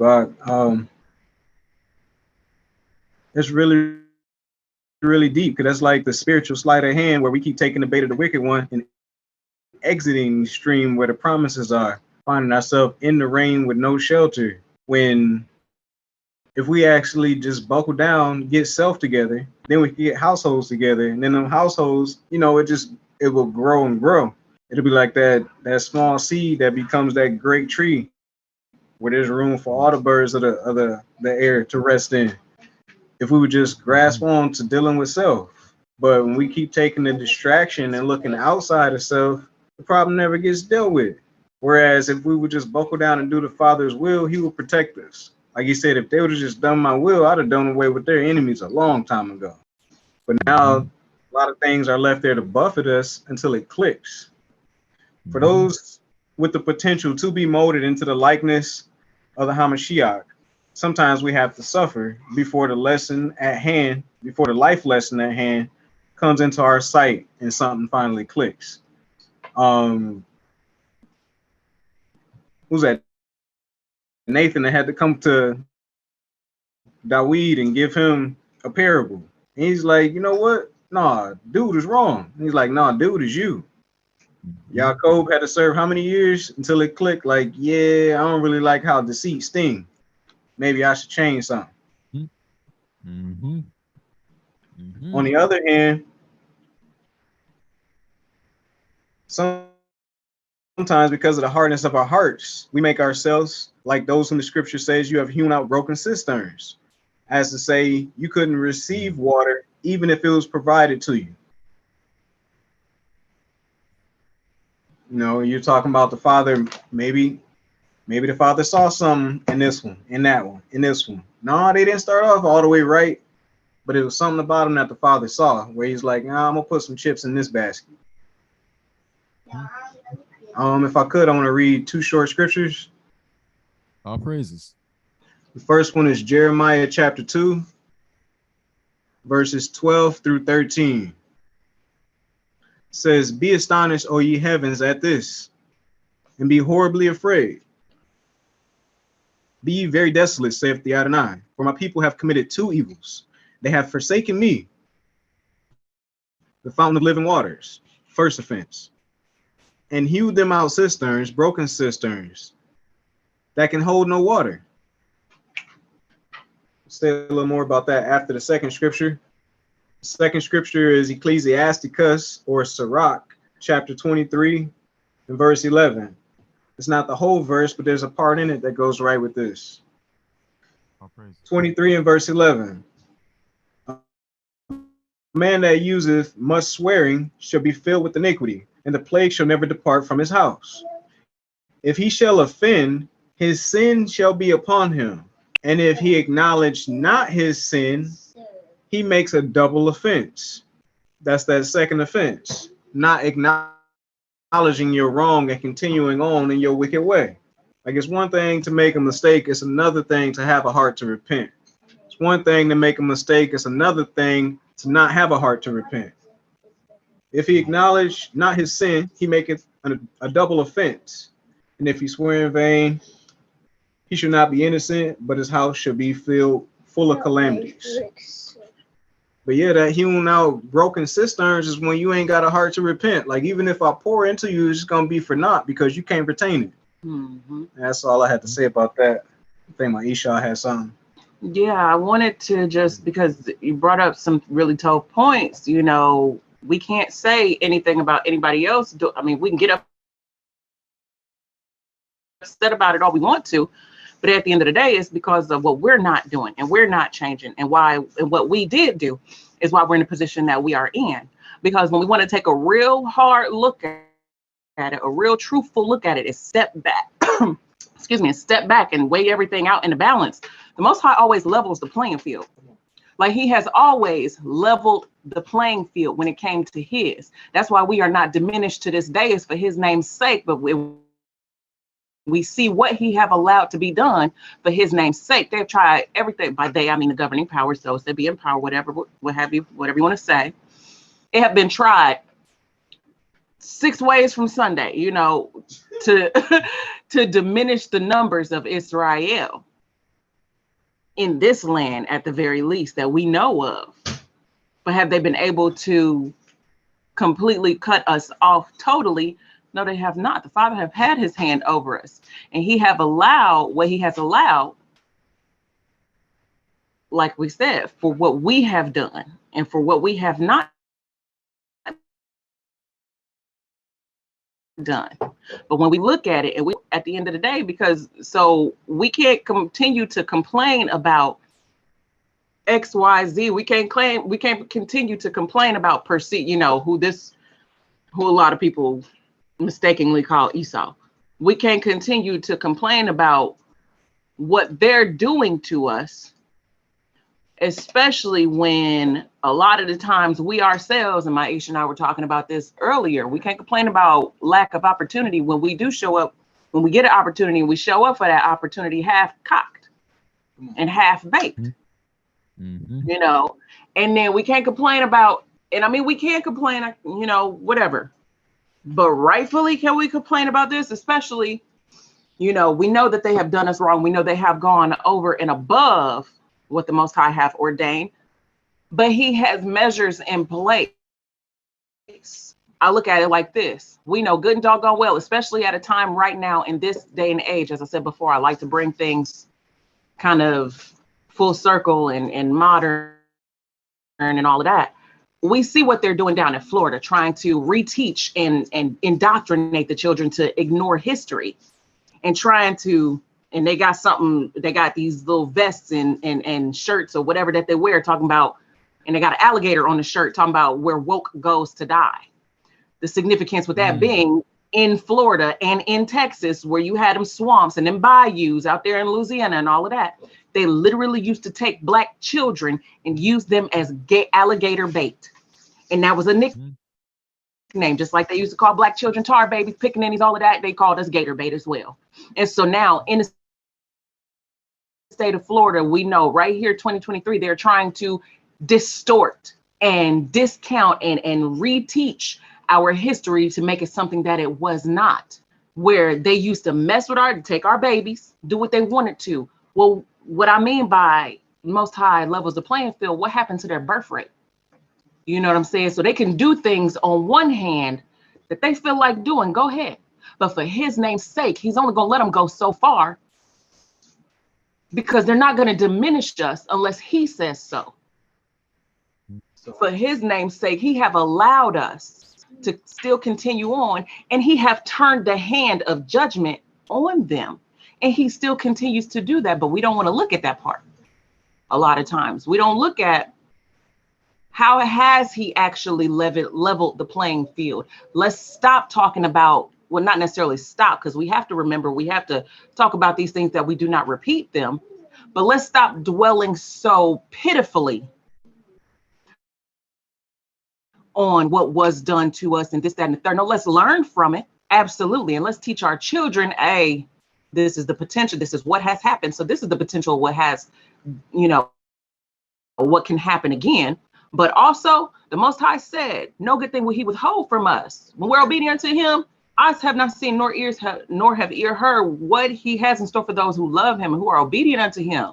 Like, he's not going to shut the doors unless it's something that's not told for us overall. He said he give us power to get wealth. He opens these doors that no man can shut.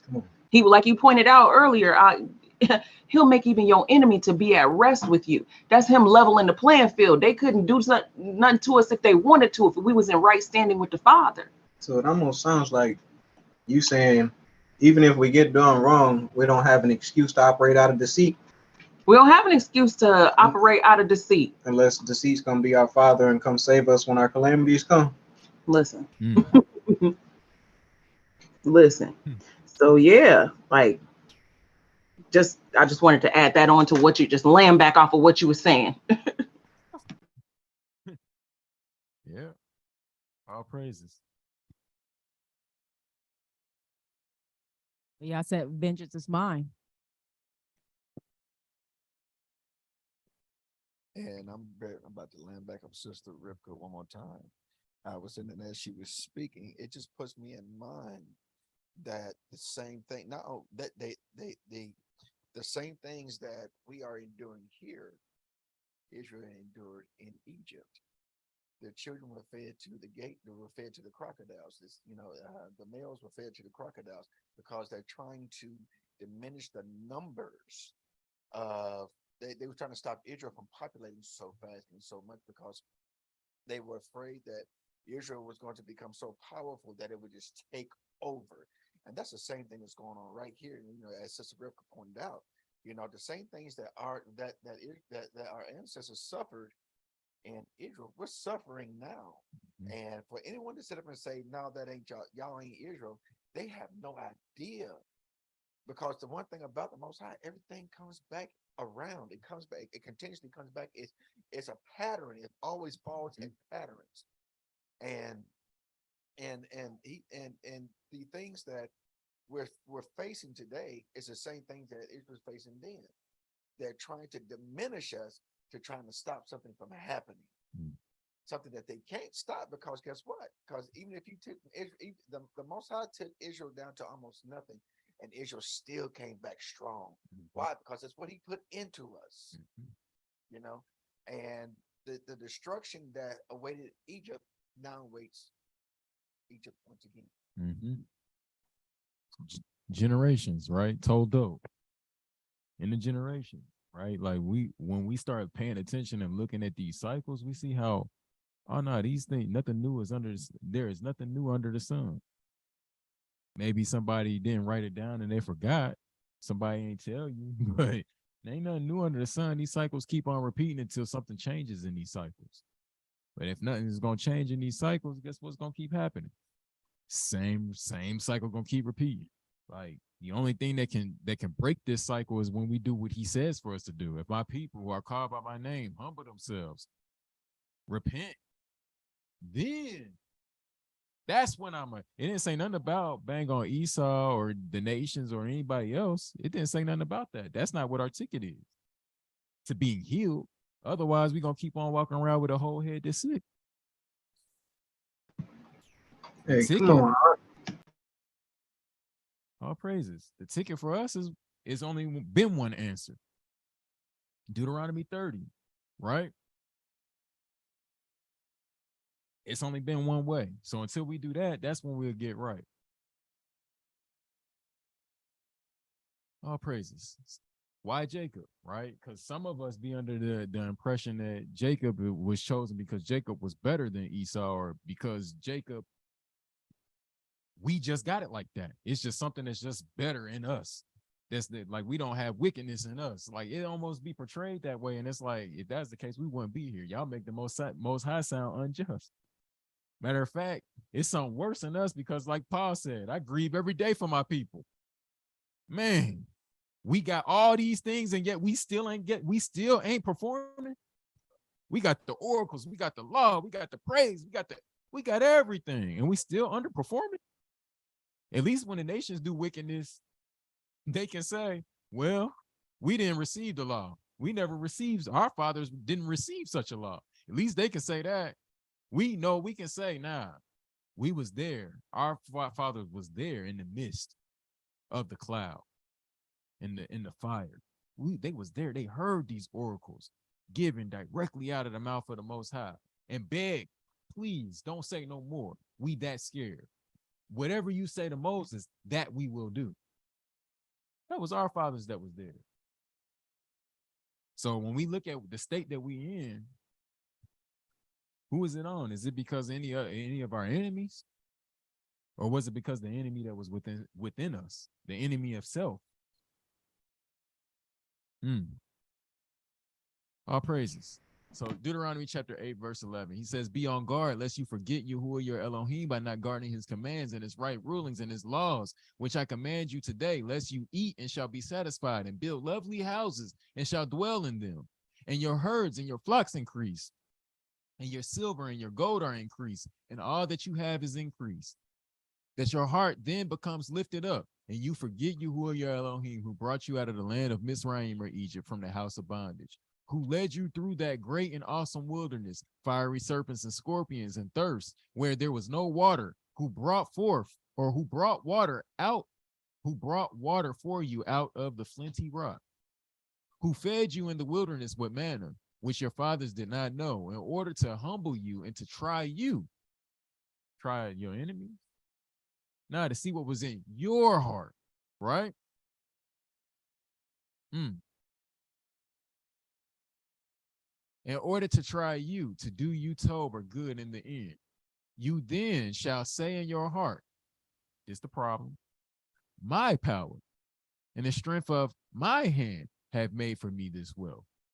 But you shall remember Yahuwah your Elohim, for it is he who gives you power to get wealth, in order to establish his covenant, which he swore to your fathers, as it is today. So even then, where are you in that? It wasn't because of you at all. For his name's sake, and because of a promise that he made with your ancestors who were proven, I'm willing to extend this to you. But don't fumble the ball, because it can be dropped. It can be intercepted. You make the wrong move.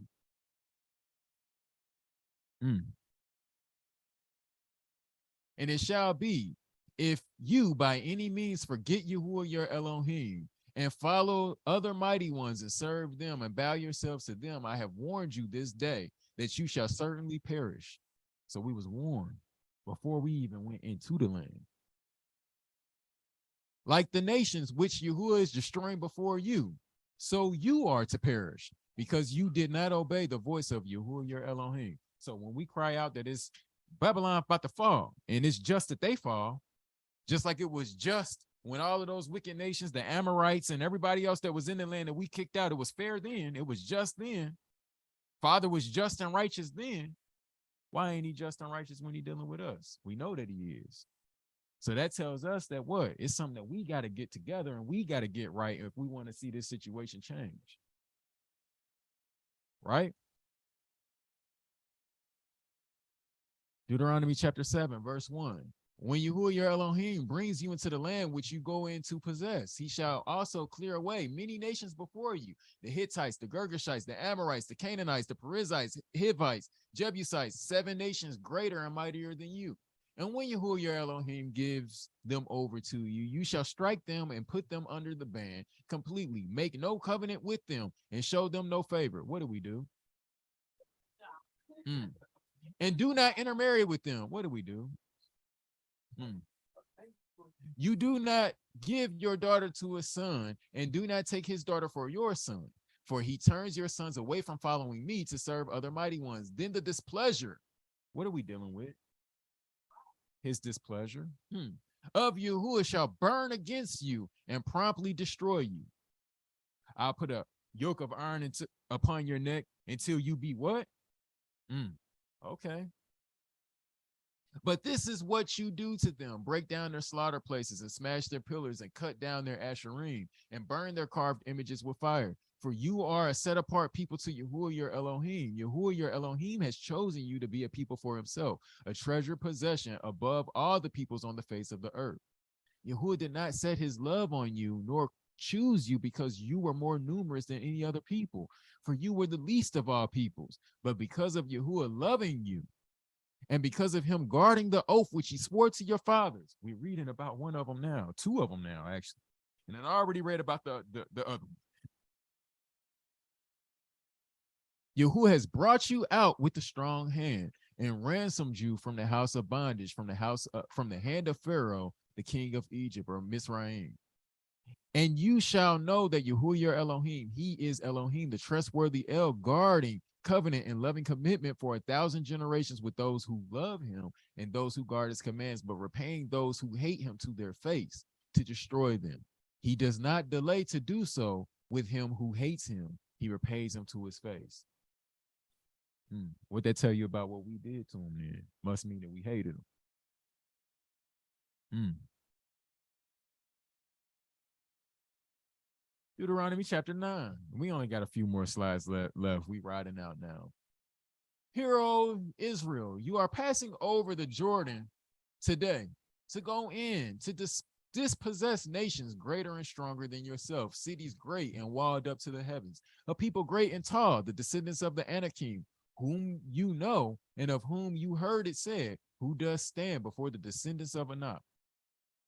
That means that these jokers wasn't none to be played with. It's giants in the land for real. We was as grasshoppers in their sight. And everybody knows, whoever, whatever they are, they ain't to be messed with. And we went in and smashed them out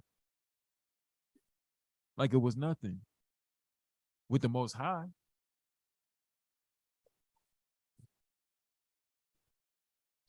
I tell people all the time, I'm like, you got to understand, when you're fighting giants, you're fighting, that's like a grasshopper.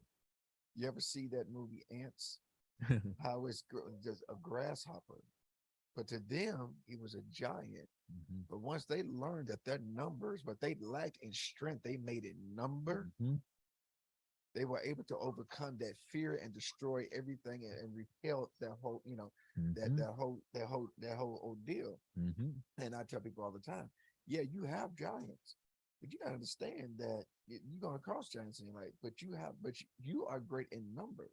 You have a number about you that you've got angels encamped around you. You've got them watching over you. You got the Most High. You got the Most High watching out for you. When you are His, you have nothing to fear. As like David, while we went out, he did what? He destroyed Goliath with a stone because he had the Most High. All praises. If I could land back on what you just said, yeah, them numbers. I think we read earlier, it says to admonish one another, encourage one another, speak to each other in songs and spiritual songs. That's the numbers when we facing challenges in this walk, just trying to get from here to the next moment on the right path. That's why it's important to reach out, to keep one another up, because these things that we need to change are some giants in the land being us. But if we band together in righteousness, we can get through. All praises. All praises. Do y'all know where verse 3? So he says, and you shall know today that Yahuwah your Elohim is he who is passing over before you as a consuming fire. He does destroy them and subdue them before you. So you shall dispossess them and destroy them quickly, as Yahuwah has said to you. Do not think in your heart. Dealing with that heart. What's not supposed to be in your heart? Let's see. After Yahuwah your Elohim has driven them out before you, saying, because of my righteousness, Yahuwah has brought me in to possess this land. But it is because of the wrong of these nations that Yahuwah is driving them out from before you. So when we dealing with quote unquote Esau or any of these other nations, right? Whatever we want to call it, right? Do y'all ever see a pattern of how it becomes about our righteousness? Woe is us, our righteousness, and not realizing like, nah, they was called. It's just that they went past where they were supposed to go. But nah, we were supposed to be in their hands. That part is on us. Now, yeah, the part where they went past their credits. They went past what the Most High told them to do. Absolutely. And he going to deal with that. But let us never forget that we wouldn't be here had we been on top of our dean, as they say. We was doing what we were supposed to do. Right? So, as a nation. So it's just something for us to consider, especially it's fitting as we dealing with Jacob and Esau right now, because a lot of times it gets spun so many ways where it's like we only focusing on one side of oppression, not realizing that none of that is going to fix our problems. None of that is going to get us back on in one accord with the Most High. We've been trying that. We tried the marches. We've been trying to fight the power. We've been doing all of those things, but that's not until we look inward and we get selves together and actually do what he said, humble ourselves, repent, then it ain't gonna matter. That's like what he said in Deuteronomy 28. You know, you're being enslaved, that no man should be able to purchase you. No matter what you do, you're not going to be able to get out of this. You know, and it's just amazing that, you know, and I tell people all the time, stop, get right within yourself. Come back to where we belong. That's the problem. Everybody's trying to be a revolutionary, but guess what? We're trying to be a revolutionary against things that we don't have control over. What we have control over is how we do, work and operate as a nation for the Most High, trying to do His will, His bidding, how He wants His things done, because He's going to handle everything else. He's our forward, He's our forward and our reward. Okay, He got us covered on all sides. We don't have anything to worry about. Our job is to do what? It's to obey. It's to obey. Not just obey, but raise our children to obey. Raise our children's children to obey. Give them something to look forward to, because guess what? When it's all said and done, when we are standing before the Most High, we have to answer for all these little crowns that come behind us. Ooh, that part. All praises. Y'all go ahead. Floor is open. All praises, yeah. Just speaking to what you had just said, could it be that you know this is supposed to happen? We find that out in Judges. He literally tells us that even when we were going into the land, there were some that were not driven out, so that that we may learn how to battle, that we may learn how to war, that we may learn these things. Our generations are supposed to learn that, because some of the generations didn't come out with the original. Obviously, speaking of Toldot, how generations work, some of them wasn't there for the very first, battles outside of Canaan. But inside of Canaan, hint, hint, who we actually dealing with, not Esau, inside of the land of Canaan, there was some left that we might learn, that our generations would be hardened up, that our generations would learn how to battle the way that the Most High have prescribed for us to battle. So absolutely, yeah, and they did go over and above and beyond what they were supposed to go over. They took full advantage. But as it says, He got a recompense for them. And then He even told us to do certain things, put them under the ban. Once you recognize how you getting handled and how you getting you know, taken advantage of, put that under the ban, put a stop to that. Vengeance is his, so the death part of it is his, but it's a just thing to recompense those that trouble us. Okay, find out where the trouble is at. Put a ban on that. Bind that thing up. He gave us the power and ability to bind and loose, to cast out, all of that. Learn how to battle. That's what we have not been doing. We have not been getting self together. We have not been seeing how he has, even in this captivity, been fighting for us. And we have not been battling the way that we're supposed to battle. And I promise you, I'm trying to tell you, I really feel like he's allowing certain things to be cyclical and go back to a period in time where we gonna have to really learn the correct response. Yes, that's the thing too, is if you look at the instructions from the beginning, all the way up until the base of the mountain where we received instructions, and then you hit Proverbs, where it's like, if only you would receive wisdom. And he's been trying to lay out wisdom this whole time. Get your house together. All the instructions, get your house together in a manner to which curses ain't gonna come to your household because you're not dishing out curses. Like the manner in which he says the battle is deep. Like we done, if you look through history here, post-slavery, we done come together and legally learn to possess firearms, but that's not how he's been telling us to war. I'm not against firearms, but the firearms without the Most High ain't gonna do you no tote. And that's the point that we keep missing. Like he's spiritual, and then these things occur in the physical. But we need to tap into that spiritual maintenance and really buckle down on getting it together. Yeah, because it's spiritual first, then it matters. That's what the physical form is for it to manifest. What happens in the spirit is going to play out in the physical. Absolutely. You know, that puts back in mind. I know I mentioned this a couple of weeks ago at the Sabbath study, but you know, it's like Avia's dream when she had the dream where we're all sitting in a gladiator a coliseum where this bunch of us and as a bunch, and she said they were all Israelites in a gladiator coliseum, and we were battling demons. And she's like, but Dad, we didn't use any. She said, we used our mouths. We battled them with the word. We battled them with the spirit. We didn't battle them hand to hand, you know. And just like Sister Rivka was saying, this is how we got to get to.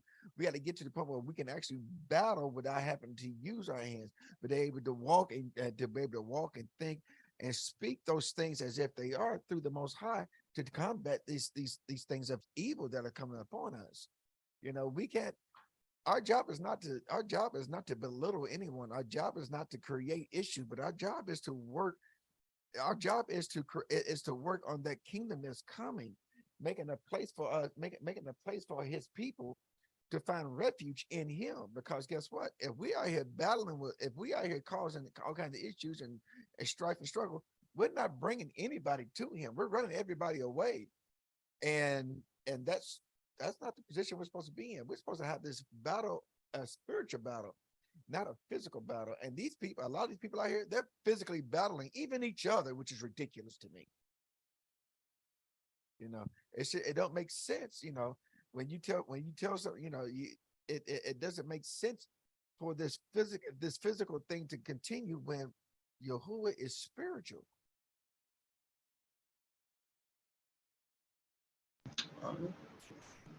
If I could, one more again. Yes, in agreement. So in agreement. And it's deep because we're in perfect position to really get to know the Father's heart. And he's open to revealing his heart unto us. Now, we know for a fact that judgment is coming, and he ain't playing. And just from a selfish point of view, if you really want to be on his Tob side, like why wouldn't you play to his heart?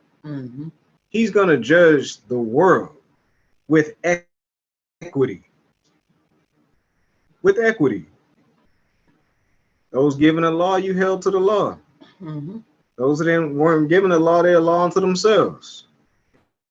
Everybody's got enough unction of right and wrong to move by, and even a child is known by his doings. But the point I'm trying to make is, if we know that judgment is coming and the Father is compassionate, he don't really want to squash everybody like a bug, why wouldn't we humble ourselves or work on humbling ourselves to get to the point to draw as many in as we can? because judgment's coming regardless. And if I can just land back again off of what the brother was saying, just in regards to, hold on, because it just slipped my mind that fast. It'll come back if it's important. Yeah, just to follow through, like we was talking about humility, it just brings us back to Daniel's prayer. And I just want to just read a little bit of it. Just similar, because we're talking about cyclical things coming in cycles. And this is us, like as Daniel says in chapter 9, how he observed from the scriptures the number of years according to the word of Yahuwah given to Yirmiyahu the prophet. For the completion of the wastes of Jerusalem will be 70 years. So of course, what is he doing? He's being watchful. He's like, okay, I see what's going on here, and which we should be doing as far as we see what's going on within the world. Okay, what should we do? What did he do? He set his face to Elohim. He prayed to Yahuwah. He talked about how great his name was, guarding the covenant. So he's already acknowledging, no, Abiyah, you guard the covenant. Then he goes straight into what we have sinned and done wickedness and did wrong and rebelled and turned aside. And in verse 9, to you who are Elohim are the compassions and the forgiveness, for we have rebelled against him, and we have not obeyed the voice of Yahuwah our Elohim, nor to walk in his Torah. Verse 11, and all Israel have transgressed your Torah and turned aside, so as not to obey your voice. So the curse and the oath written in the Torah of Moshe you have poured out upon us talks about how he confirmed his word. So we know that Abiyah's word does not come back void. Whatever he said, he's going to do. And then David was just mentioning all these things. And then what does he say in verse 15? And now, O Yahuwah Elohim, who brought your people out of Mizraim with a strong hand, make yourself a name as it is this day. He's saying again, we have sinned, we have done wrong. And he's bringing all his supplications, and he's saying in verse 18, O my Elohim, incline your ear to hear us, open your eyes to see our wastes in the city, which is called by your name. For we did not present our supplications before you because of our righteous deeds, but because of your great compassions. O Yahuwah, hear. O Yahuwah, forgive. O Yahuwah, listen and act. Do not delay for your own sake. My Elohim, for your city and your people are called by your name. And of course, while he's speaking, this is what gets the attention of Yahuwah. This type of prayer, this type of humility. And then I just thought verse 23 was beautiful, because it says at the beginning of your supplications, Gabriel is saying, you're greatly appreciated. You are known. So Abiyah knows Daniel. So he's able to hear his prayer because he is greatly appreciated, because he is known. Whatever Daniel was doing to this point and previously, Abiyah, he sees it. And so just the same for us as an encouragement, we just have to continue to keep enduring, and even in our prayers, just make sure that we are constantly asking for forgiveness for our sins and our ancestors' sins, and staying in that humility of a state, so that Abiyah can listen to us and hear our prayers, because he resists the pride. And if we can confess our sins constantly, just in the state of our people now, and stay in that state as Daniel was, then Abiyah will hear us, and we can be greatly appreciated as well. So just Daniel, that prayer is just really deep, and it's very special to me. It's a beautiful way that he did that. All praises. Yep. Yeah, I mean, that's pretty much hitting it on the head. Like says here in verse 5, it's not because of your righteousness or the uprightness of your heart that you go in to possess their land, but because of the wrong of these nations that Yahuwah drives them out from before you, in order to establish the word which Yahuwah swore to your fathers, to Abraham, to Isaac, and Jacob. And you shall know that Yahuwah your Elohim is not giving you this told land to possess because of your righteousness, for you are a stiff-necked people. Remember, do not forget how you provoked to wrath Yahuwah your Elohim in the wilderness on the day that you came out of the land of Mizraim until you came to this place. You have been rebellious against Yahuwah, right? So for the sake of time, I'm not going to belabor this particular part, but we know in reading the rest of this chapter, he starts to go on and list and y'all did this, and y'all did that. Then you made the golden calf. Then you complained about this. Then you did this, and don't forget about this. Before we even made it to the land.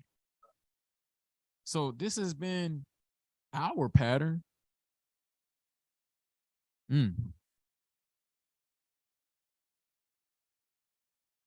So let us not be deceived by our own carnal hearts and forget to look upon ourselves. While it is easier to look outside of self than to look in the mirror for the state of our people, we have to look at ourselves first. It was not that we were or are better or more righteous than any other nation, but quite the contrary. We were given the oracles, yet we still did not choose Yahuwah.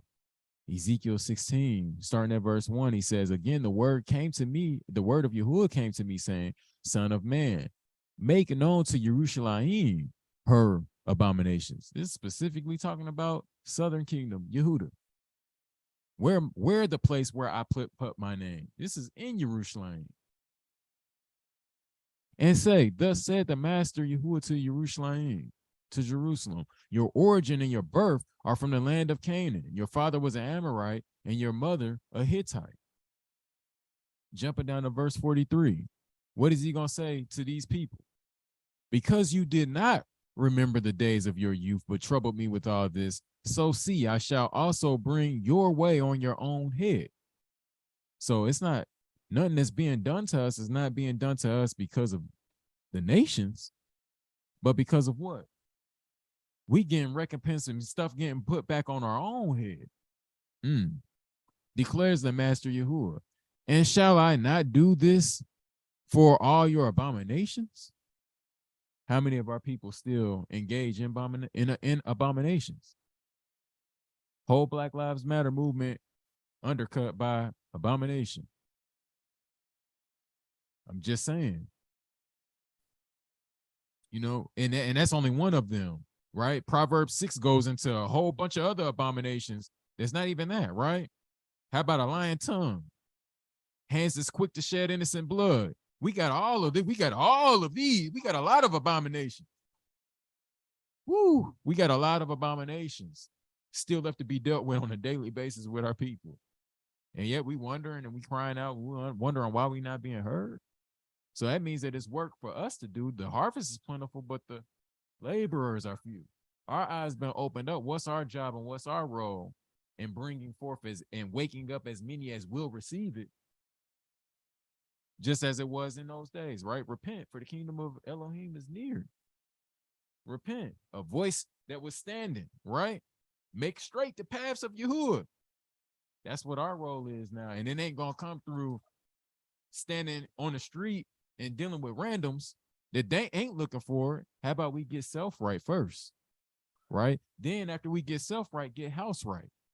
Then after we get house right, we can get more houses right. Then after we got more houses right, now we got a movement. Now we can get behind the community and get communities right. Now we getting communities right. Now we can get a nation right. But it's not going to start if it ain't going to happen by us skipping steps in the process, right? All that's all fine and dandy, but we can't skip steps in the process. If we ain't got self right, we ain't going to do nothing but do what? Block the doors to the kingdom and make people worse children of hell than us. Because we're going to be setting the standard that things are okay with the Father that ain't going to fly. Right? So we got to get selves right. All praises. Got a hand? Go ahead. All praises. Yeah, it just because I remembered what I was going to say as you were speaking, and it was going to speak exactly to that, because both you and Akma Shaya had Maish had said something that very much so resonated. And he was beginning to say, if we know that judgment is coming and it's going to start with the house, why wouldn't we go after the Most High's heart? Because that's what Dawood was known for doing. Sis was reading about Daniel. Daniel was known on high. Why? Because he was going after the Most High's heart. Daniel and David, like both of them, very high places with the Most High. So if we in this day and age know that the judgment is coming, why wouldn't we go after the Most High's heart? And then earlier you had said, we're not And you're speaking to it again. No, we're not supposed to be on these corners banging on Esau. That's not wherein our salvation lies. It's not in getting the rest of the nations together. We were never commanded to go just, harp on them. It said, cry aloud, show Israel their faults. We're told to admonish one another daily. Really and truly, like when we're dealing with the law and he gave us the law, is how to deal with us. Talks about the servant of the Most High. He said, a bruised reed will he not break. But we have a tendency to go in, not only on the other people, but we have a tendency to go in on ourselves and be so harsh amongst ourselves. Man, my age saw a video not too long ago, cold blood murder, no remorse for it whatsoever. Like, what kind of state of mentality does the person need to be in to where that kind of stuff is just okay? Amongst brothers. These are two young, so-called black men. One of them put the gun down, like it looked like he want to go toe to toe with him. Like, all right, no, let's leave the guns out of this. The other one, cold blood. Like, you stupid. You put your gun down. I'm not putting mine down. Pretended like he was going to. But that speaks to it right there. That's our commandment. We're hold on. Like, we're supposed to prefer one another. We're not supposed, because that's one thing that these nations was doing with one another. They was doing human sacrifices. They was defiling the land with wickedness amongst their own people. They was making blood, shedding innocent blood. And when we started acting like that and doing like that, the Most High can't look at us no different than he look at these other nations. And we still okay with that to this day, shedding innocent blood, dealing with somebody that looked just like us, dark skin, nappy hair, big lip, like you look like me. There's such an ingrained disdain or whatever it is that now, you know what I'm saying? Like we okay with treating each other like that, and it should not be. That's literally what he was talking against when he was giving us the law. No, we need to learn how to deal with self as in ourself inner, and then like you stated, you gave that perfect hierarchy. Deal with self, then we could deal with our house, then we could deal with multiple houses. Then that's how we build up that nation and deal as a nation. That's our commandment, and that's what our marching orders, what we supposed to do. And we not doing that. We're gonna keep on getting to say how we expect anything gonna be fixed, but we skipping steps. We want justice. We want to cry out no justice, no peace. But at the same time, like I said, we got people out here okay with cold-blooded murder. Look just like them. Like, no. That's some of the father's heartstrings. Like, to see the child go down. Yeah, we're gonna be judged for our wickedness, but is that what the father wants? Is that his desired will? That part. And I desire mercy and the not problem sacrifice. ain't gonna be undone quickly. Just like we didn't get to this depth, this lower state quickly. There we go. It didn't happen fast. It's not gonna be undone fast. But what it is a further encouragement in our households, in our inner man, woman, and child, to fight a little bit harder to get over the hump of whatever lesson it is the Father's trying to get us to get through in this moment. It's a little more incentive to be like, you know what? Maybe I need to push the plate back because I got to really get over this thing. So that we can become solid and create ripples in the community. But it's all going to fall apart if we skip steps and we start building with somebody and then they see just how shallow you are because you didn't fix XYZ before starting to try and work in the community. Like, we'll give more place to the devil that way by skipping steps than we will do anything told. We gotta buckle down. And I think in that example that we was talking about, saw that situation where the two young so-called black men just at each other's necks. I think that's the perfect example to point out that's what he mean by our enemies. Exactly what he mean by our enemies, not his enemies, but our enemies. When we having a disagreement with somebody and he tell us, you know what, don't kill them. Don't, you know what I'm saying? Just Agree with your enemy while you're on the way. agree with your enemy while here. Turn and pray for your enemy. No, that's you having an argument with your brother. Just like you want to live, he ought to live. He deserve life too. That's your enemy. But at the end of the day, both still part of his chosen. Now, his enemies, the one that would have done away with the whole nation, the one would have trashed his name in the earth, period, and would have nothing to do with him. He have that under control. He gave us marching orders for that too. But that's a part, like I said, I think that should be spoken on a little more too, at not now, but at other times, the difference, like how are we supposed to be seeing these various people? Like, that's not supposed to be your enemy right there. Yeah, we not gonna all the time agree at all, period. And that's just the way life is. But just like you feel like you worthy of life, just like you feel like you want to stick around just for a little bit more time, you ought to see that in that next person as well. Love your neighbor as yourself. Love your neighbor as yourself. If you would not want, because clearly y'all in an argument and something have gone down, because at the end of the day, is it really that serious anyways? If your life is not in danger, because like I said, one of the brothers put the gun down, was like, nah, let's knuckle up. At least that's what it looked like. So to some degree, there was a preservation of life, a sense of preservation out of somebody, you know, attempted, I guess. But just like you want to do that, you want to preserve yourself. Why you can't want to preserve the next person?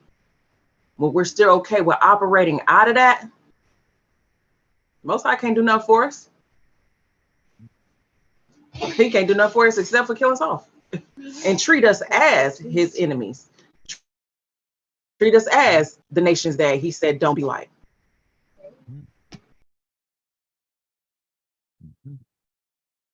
All praises. That's what he's saying right here. Like, it's exactly what he's saying. Like, I think it's verse 44. He says, see, all you who use proverbs shall use this proverb against you, like mother, like daughter. You are your mother's daughter who despises her husband and her children. You are the sister of your sisters who despise their husbands and their children. Your mother was a Hittite and your father an Amorite. And your elder sister is Samaria or Shomeron, she and her daughters, who is dwelling in the north of you. And your younger sister, who is dwelling to the south of you, is Sodom and her daughters. And have you not walked in their ways and according to their abominations? But in all your ways, you soon became more corrupt than they. So that means that we was even worse than these nations. And we are 100% without excuse because we supposed to know better, right?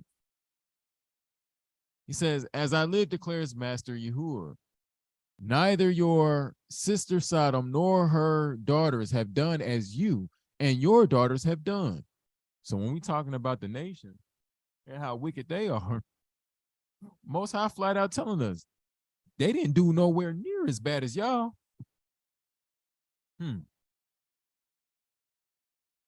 See, this was the crookedness of your sister Sodom. She and her daughter had pride, sufficiency of bread, and unconcerned ease.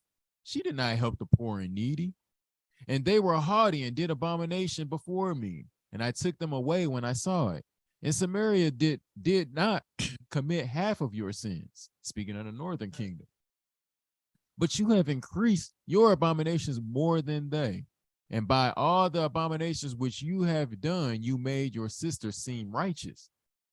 So that means that our wickedness make the nations look righteous, as wicked as they are. And he flat out just told you how wicked they were. That's how bad we push things to the limit. Last time I checked, leaders of the culture was us.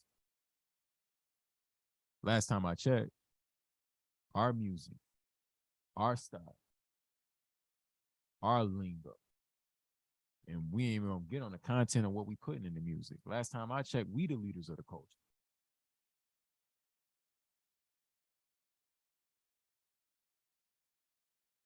see how I'm sorry. You see how the entire world, not just one part, but the entire world is following that culture, that thing that brother Ryan, Ark Ryan always says this, man. Like if we put as much effort into being righteous as we did into the rap music and the culture that we've set, you know, the world would have something else better to follow. But we give them they want to follow this negative thing that our culture has developed. You know, they want to blame it on the experiences of someone else, but the thing is, once again, it's a cycle. It's a repeat of the things from before. You know, and we have to admit that, hey, you know, my ancestors were like this. I don't want to be like this. Most High, keep me from becoming like them. Not out of pride, but because I have a desire to want to serve you and want to want to make you. I want to make you smile. I want to make you happy. When I walk down the street, I want to know that you are content with me. This is all praises. He says, and they were haughty. Something that I read in another place about us being haughty, right? Like you see how all of these are patterns that we walk in. He says, and they were haughty and did abomination before me, and I took them away when I saw it. And Samaria did not commit half of your sins, but you have increased your abominations more than they. And by all the abominations which you have done, you made your sisters seem righteous. You also, who pleaded for your sisters, bear your own shame, because the sins which you committed were more abominable than theirs. They are more righteous than you. So be ashamed too, and bear your own shame, because you have made your sister seem righteous. So, consequences of deceit, right? That's basically what we're looking at. Anytime that we put this in the game, what we think we're going to get out of it. Except that we're going to reap what we sowed, right? Genesis 27, verse 41. And we about to ride up out of here. He says, and Esau hated Jacob because of the blessing with which his father blessed him. And Esau said in his heart, the days of mourning for my father draw near. Then I am going to kill my brother Jacob. So now we starting to get down to some of these inner workings of Esau, of what's the default? Again, generations. This was something that we saw in Cain, right? So notice how these things keep coming out through generations, and it started somewhere. Now we seeing how it's going to keep repeating, and it's still repeating on both sides of the line, right? Like we got a lot of hate for our own brothers as well, just on our side. So just see how this stuff is continuing in throughout these generations. And it's also telling of, like I said, why the Most High, certain things about Esau's character that is like, nah, you're not going, if you got that in your heart for your brother, you're not worthy of me, right? How can you love me and you don't love your brother who you can see that's right there in front of you? So these are checks and balances that the Father got in line. And if we don't think, if we don't think that we got to deal with that part of it for us to be heard, like it's not going to work, right? We're going to be cut out of the covenant just like he was. Because he ain't just and he ain't partial. He's the same across the board. Same as he was then is the same as he is now. It says, in the words of Esau, her older son were reported to Rivkah, and she sent and called Jacob, her younger son, and said to him, see, your brother Esau comforts himself concerning you. So hating your brother can be a way that you can comfort yourself.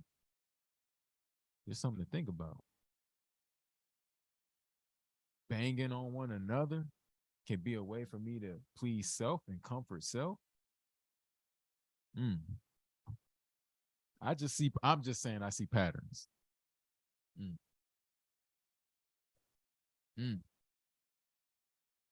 To kill you. And now, my son, listen to my voice and rise. Flee to my brother Laban in Haran, and stay with him for a few days until your brother's wrath turns away, until your brother's displeasure turns away from you, and he forgets what you have done to him. And I shall send and bring you from there. Why should I be bereaved of you both in one day? And Rivkah said to Isaac, I am disgusted with my life because of the daughters of Heth. If Jacob takes a wife from the daughters of Heth, like these who are the daughters of the land, what is my life to me? So just notice how Jacob is almost killed because of all of this. Right now, if I'm the adversary, got him. I told you I'm gonna get this seed, right?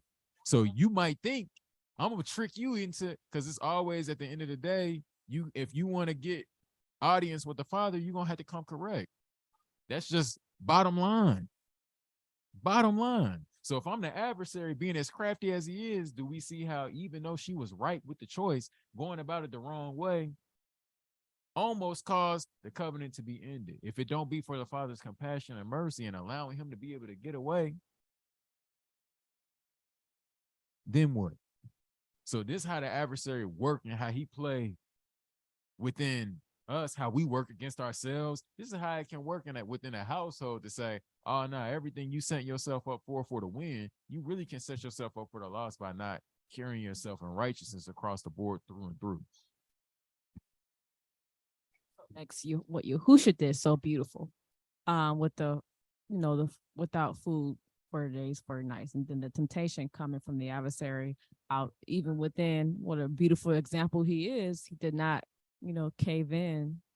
He mastered and was able to properly deal with that, in the best righteous way. And so it's beautiful because the adversary is going to try it. You tried him, he's going to try. Best to believe, if you try Yahusha, he's going to try us. So it's just, we gotta, like we've been saying, we got to get our mindset correct. The war is on. It's war, and it starts within our mindset first. Spiritual warfare. All praises.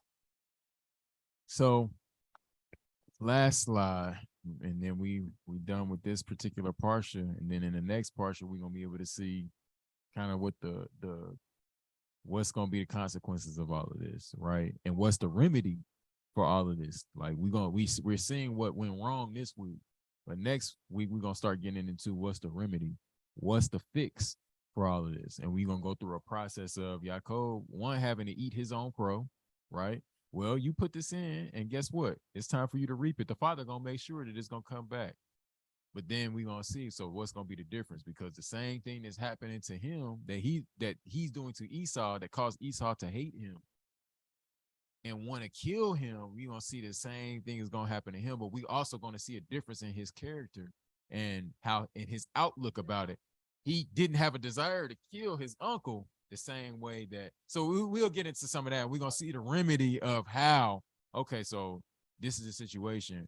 How do we get this right with both, not just so that we can be at peace with the Most High, but so that we can be at peace with both Elohim and man, right? So yeah, closing it out, sowing and reaping. Genesis 28 verse 1. And Isaac called Jacob and blessed him and commanded him and said to him, do not take a wife from the daughters of Canaan. So he received blessing. Okay. Arise, go to Padan Aram, to the house of Bethuel, your mother's father, and take a wife for yourself from there, from the daughters of Laban, your mother's brother.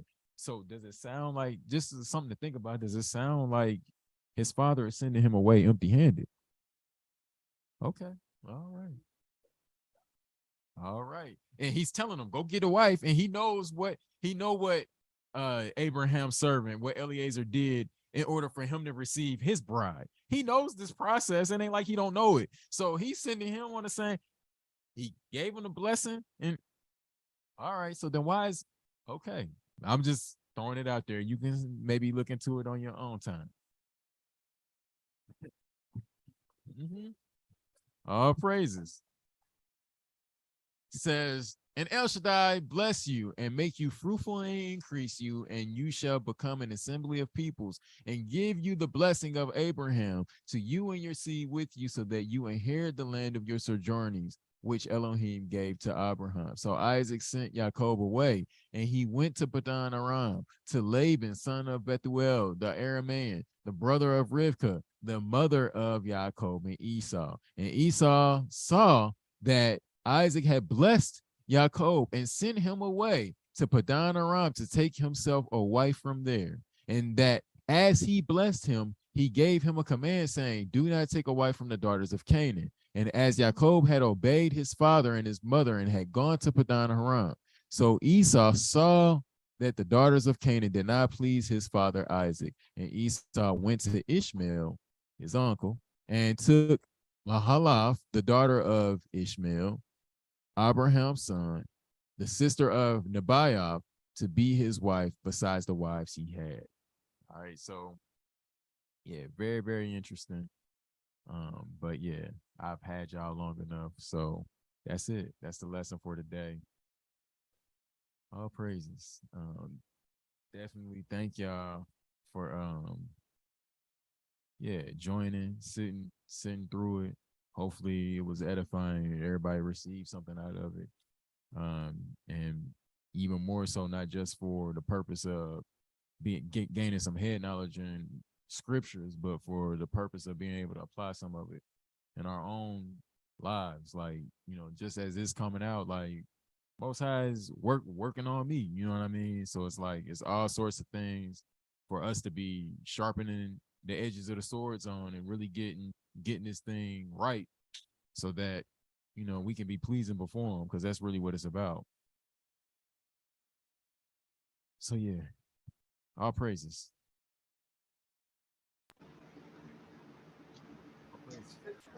All praises.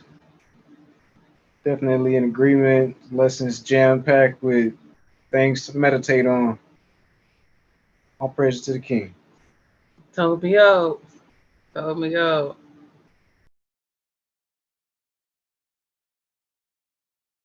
All praises. So blessing Ish.